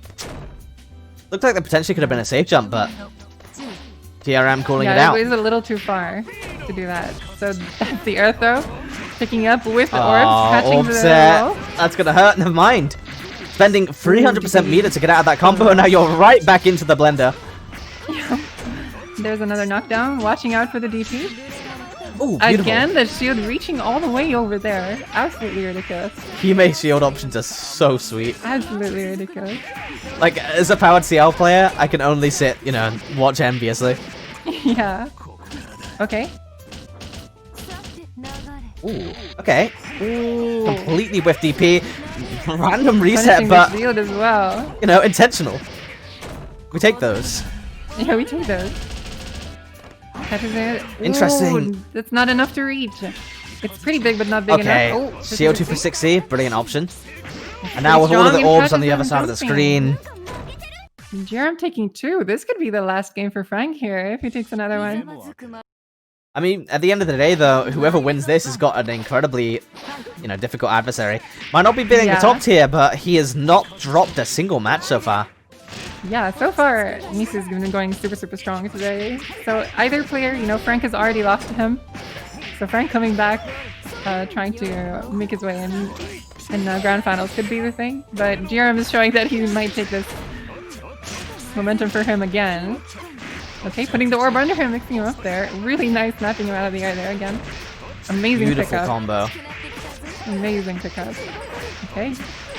And these her, again, Hime, while she does have you'd great love to see buttons it. and great defensive options, she does not have I the don't most care health. what anybody says. Yeah, this man is styling. honestly. I don't care, And man. the worst I don't part about care. that is that Hime is now at 298% meter, and being forced into heat this early on. There we go, beautiful. Spending EX Geyser. It ends up getting punished, but at least you didn't enter heat right at the start of the round. You need that meter in order to turn. That'll come back at this He's point. still got plenty meter, and there's more with his shield. Going pretty strong. No max yet. Sitting it for the next combo. Oh, punished with the 360 on shield. Another one because he's a max and he doesn't give a shit. Oh, TK. TK pillar. Oh, and a bad heat. This is gonna hurt. Okay. Yeah, running out of heat. Just enough. Oh, getting hit with a JB. This is gonna hurt as Yeah, well. trying to dash out of the corner. Doesn't really work out for him. No DP. Good patience. He definitely was baiting it with the forward air dash there in the corner. Nice. Okay. Triple offset. Is that that conversion was beautiful, and that's it. Frank Bottle's out.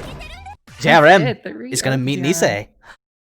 Showing who the real top tier is. Honest Ms. Michael. Taking it. Yeah, I mean, honestly, I feel like 3-0. most of his hits weren't mids that game. You We gotta saw so love many this man. JBs. But regardless, You gotta love this man. we now have our winners our grand finals actually. Yeah, we're in grand finals now, guys. I'm just happy to see those lightning combos in the corner. They're so ridiculous. I love to see it. I know you guys are gonna call me heretic for liking him, but goddamn. He's so Honestly, unfortunately for them, you know, there's 2 commentators on right now, and both of the commentators happen to like the top tiers in this game, as controversial as that is. So, you know, they'll have to put up with it. Alright, so GRM putting up the same IP, that's convenient for us. I am waiting. See if I can get my So we have Nisei on Atriogi versus More than likely. GRM on Rua. So far, these are 2 of the players which haven't been, you know, actively switching characters. Yeah, they're pretty focused on their characters, pretty, you know, solidified on the decision. So, nice. Need to update bracket.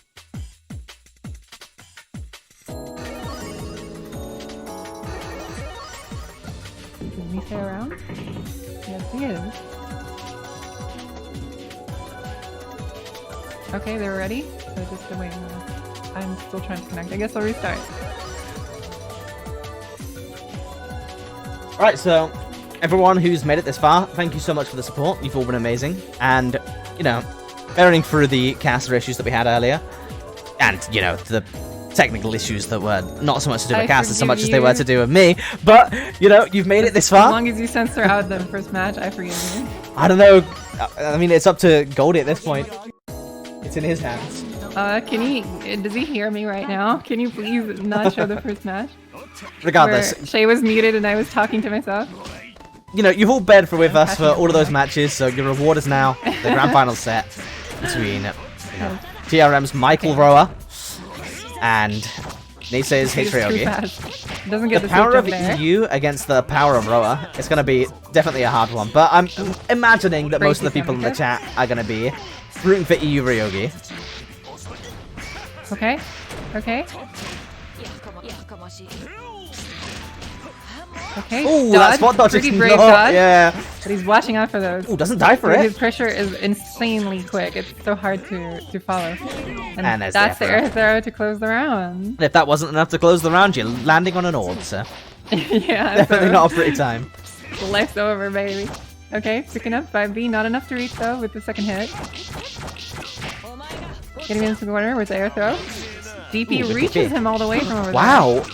Interesting really situation. Ends up getting a out hit for that scramble. It seems like low. Her wake up options from air tech is enough to punish the DP, but this is the first I've seen it happen. This is pretty interesting. That's really unfortunate. Nisei was in a really good position to take this round, but that heat cool put him on the opposite end of the screen. Now you've got to deal with all the orb sets. Yeah. JB, beautiful. Doesn't get the conversion. Good spot dodge, and this is going to take him. Oh, this could be it. There we go. Beautiful. Nisei finishing the plate this time. I mean, honestly, if there's a person that I've ever seen like less afraid to use these really high commit defensive options, it's Nisei. Like he will constantly throw up these dodges and shields. There's a dodges and shields like with half moon, mind you. You cannot hold those. It's actually just like he puts it all on the line, but he guesses correctly more often than not. Yeah. But it's incredibly frustrating to play against. You know? Yeah, he has the read. And he's not afraid to do it either. He's one of the players that, you know, you'll ask him what Ryogi's frame data is a 2B, and he'll say, I have no clue. But then you'll see him playing, and it looks like he has all the knowledge in the world. Block over there, if I'm not mistaken. Probably not, but he did not block there. Down the orb. This is looking pretty tight for Nisei here. Has a lot of work to put up against that DP as well. Yeah. GRM's putting the first rung into the ladder. But it's a long ladder to climb. Yeah, he has to reset the bracket and win 2 first to freeze. Against Nisei, which is not going to be easy. Even within those, you know, the confines of those rounds in the first match, it was so close. But punishing the 236C with a counter hit, and this is all of a sudden looking like a very strong round for him. Yeah, fake cross up there. I think GRM was trying to dash out of the corner, but it didn't really work out. So this is Nisei going to the other corner now, catching the backdash. Ooh, drops the ender there. Oh, goes with the spot dodge again and takes his turn back. Okay, cross does take the round. Nice. So yeah, Nisei has plenty of time to study this matchup during this grand final, considering he's on winning side. And again, for a player like Nisei that is really not afraid to make these hard callouts, it's really easy to throw out dodges like that, to kind of probe for information. Worst case scenario, you've still got another 5, you know, match losses to go. Yeah, and he's not afraid to throw out the heat there. Roa, the heat activation, kind of turning the you know, cross-up situations into another guess. I didn't even know that his DP had a class box, I'm not gonna lie. Last time I've seen that. Yeah, for some, I think it's actually the other side that has the clash box. Ooh, okay. Okay. And the tracking orbs coming in clutch. Mixing him up with that orb. Good crouch, but it doesn't work out. JC just cancelled out. Oh, it's JC. Not bad. Which one's this JB?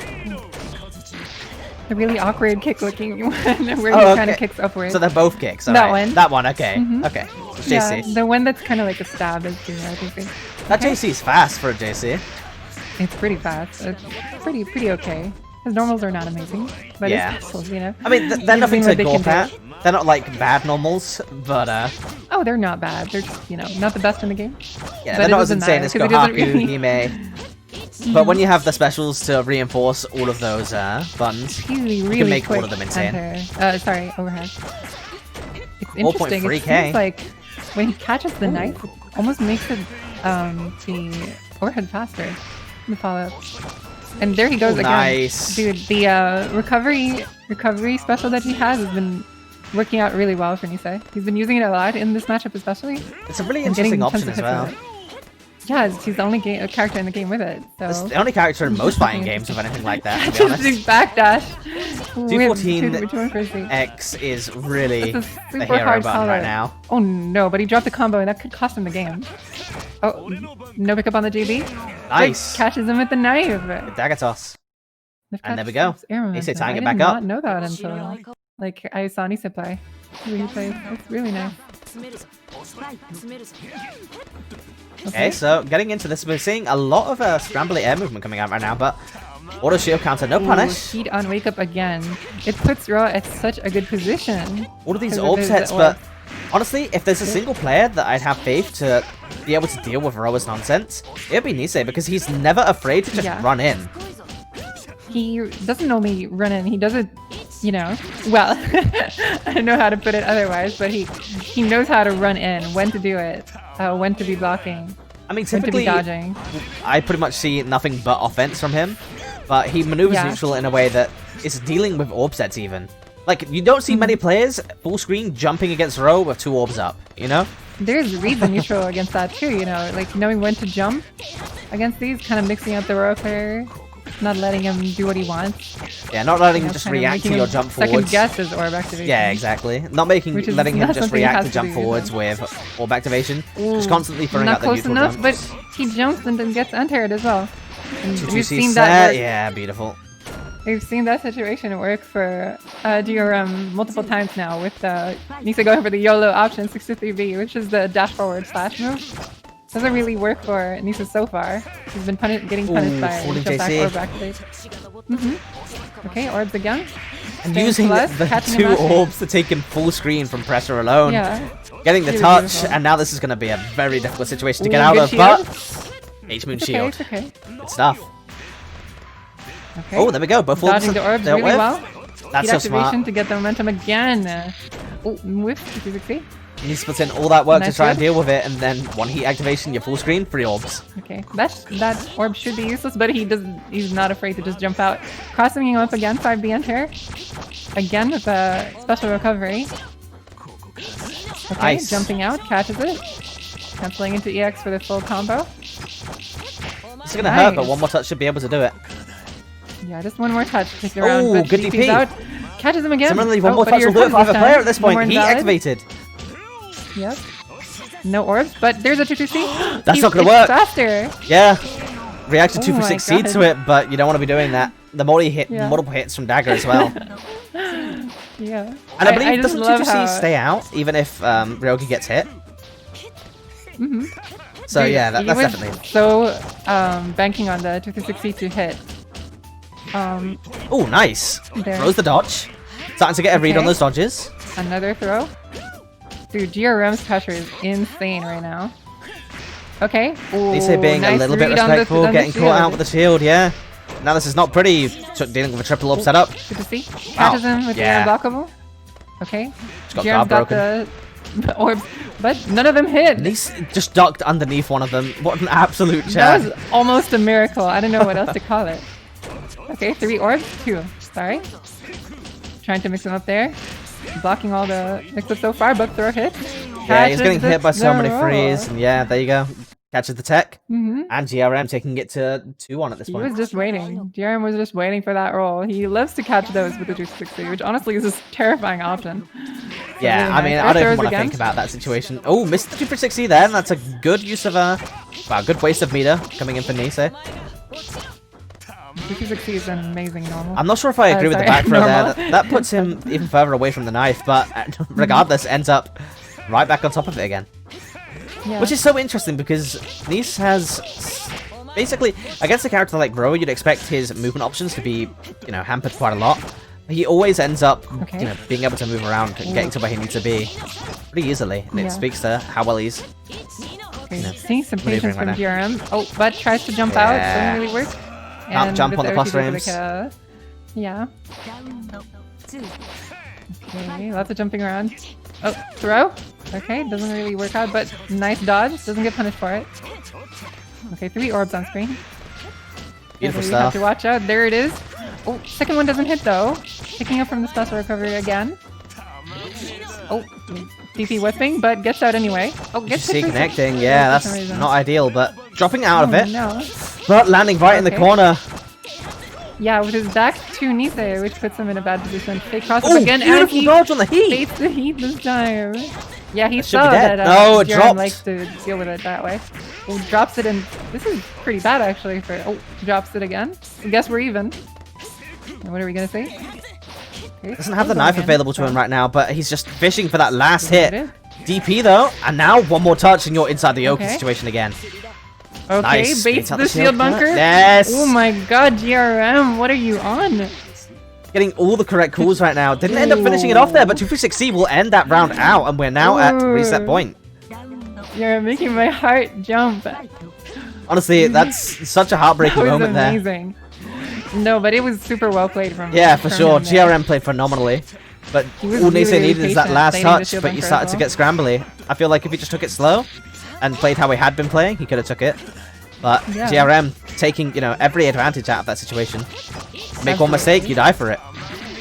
Oh, good Do not DP. drop your combos on this man. Okay. Oh, ground tech. Pretty brave. Excellent orb placement, maybe. Doesn't work out there. Anti-air counter hit, gets the knife pick up again, I'm assuming. You And Mind drops the combo again. DP works in an interesting way in this Ooh, situation. throw, though. Getting one hit. Doesn't let him pick up the knife. Orb setup. There you go. Air Okay, is this unblockable. enough to kill? Doesn't die. Not, he doesn't Well, waste it the gets meter. killed He with a doesn't 2A. spend the meter. Right, that's a reset. Bracket reset. Yeah. Wow. Okay, so Nisei did get a lot of information during these 4 rounds that we had, but Jiren is looking really strong right now. Something that really needs to be mentioned is that momentum matters a lot for Roa, and once you can get your engine going, it can really feel like you can shut down pretty much every option that someone like Nisei would want to go for, especially because he seems to have a read on the DPs are strong. Well, we're going to go with aggressive dodges on the part of Nice. You know, they're very risky. And now that he's got the read on them, he's starting to punish them pretty consistently with both Feroz. players, I feel like, are playing super aggressively right now. Like, you're seeing crazy DPs and Chops the anti-air counter hit. Let's see if Nisei returns the favor. He doesn't. Yeah. Not honorable Ryogi player. Okay, shield bunker again. Going for the cross-up, and every time GRM is just not letting that fly. Getting Nice the conversion from the orb. Yeah, drops it, but That's dead. not really. I think It's a that reset, was you know? a bait. Yeah, I think he was baiting a throw tech. Sorry, a roll tech there. Okay. Oh, catching him trying to jump out of the corner. Again, rolling to the right. Yeah, I'm getting a good start to this reset, but let's see if Nice can turn this on its head. Unfortunately, his Rekka was turning around there. Oh, caught him Not only jumping. that, the knife is on the other side of the screen underneath orbs. Yeah, that's not looking great for Nisa right now. Oh, catches him with 5D. Nice. Nice. Okay. Putting him back into the corner and the orb is gone. Okay. Preventing the knife again. Picking it up, perhaps? No. Invalid combo, but it still hurts. Doesn't end up picking up the knife though, and this could be a little bit problematic. A second invalid in a row, but it's dead. Yes, that kill. Does not matter because he caught him jumping and converted with the EX, so it goes in Nisa's favor here. Ooh. Okay. I love the jumping buttons from Ryogi, H Ryogi specifically. They're so big. I just love the fact that everything she does has a disjoint. Oh, that dodge on top of an orb though, that's very ballsy. Yeah, since Roa can just cancel that on whiff, it doesn't matter if he dodges when you have an orb under here. The shield into shield counter, and now we're back into neutral. Getting to jump over that orb set there was very lucky. Ooh, 5D doesn't catch the 5D, unfortunately. Catching Ow. his DP again, he's punishing it on hit, that's wild. I'm not sure if that's like an actual thing, or I'm if really it not looks sure. so consistent at this point that it's gotta be, right? Like, this is the first I've seen this matchup, and that happening in particular. Yeah, And you can't whiff catching against him again. Roa. That was a brilliant backdash from JRM. GRM is getting away with a lot of that. It's really hard to stop Roa, you know, from doing these things. Just trying to get out and use his orbs. The second he's out and he's got an orb behind you, you just have to respect it. Especially because you have an orb behind you like that. You feel so pressured to do something before he can activate it. That backdash was absolutely Speaking of things you devastating. need to respect, that's one of them. But the knife is directly underneath the orb again, and it's kind of hurt. Yeah. Oh, fake cross up. Nice. Wait, is that an actual cross up? Yeah, it is. Oh, that's nasty.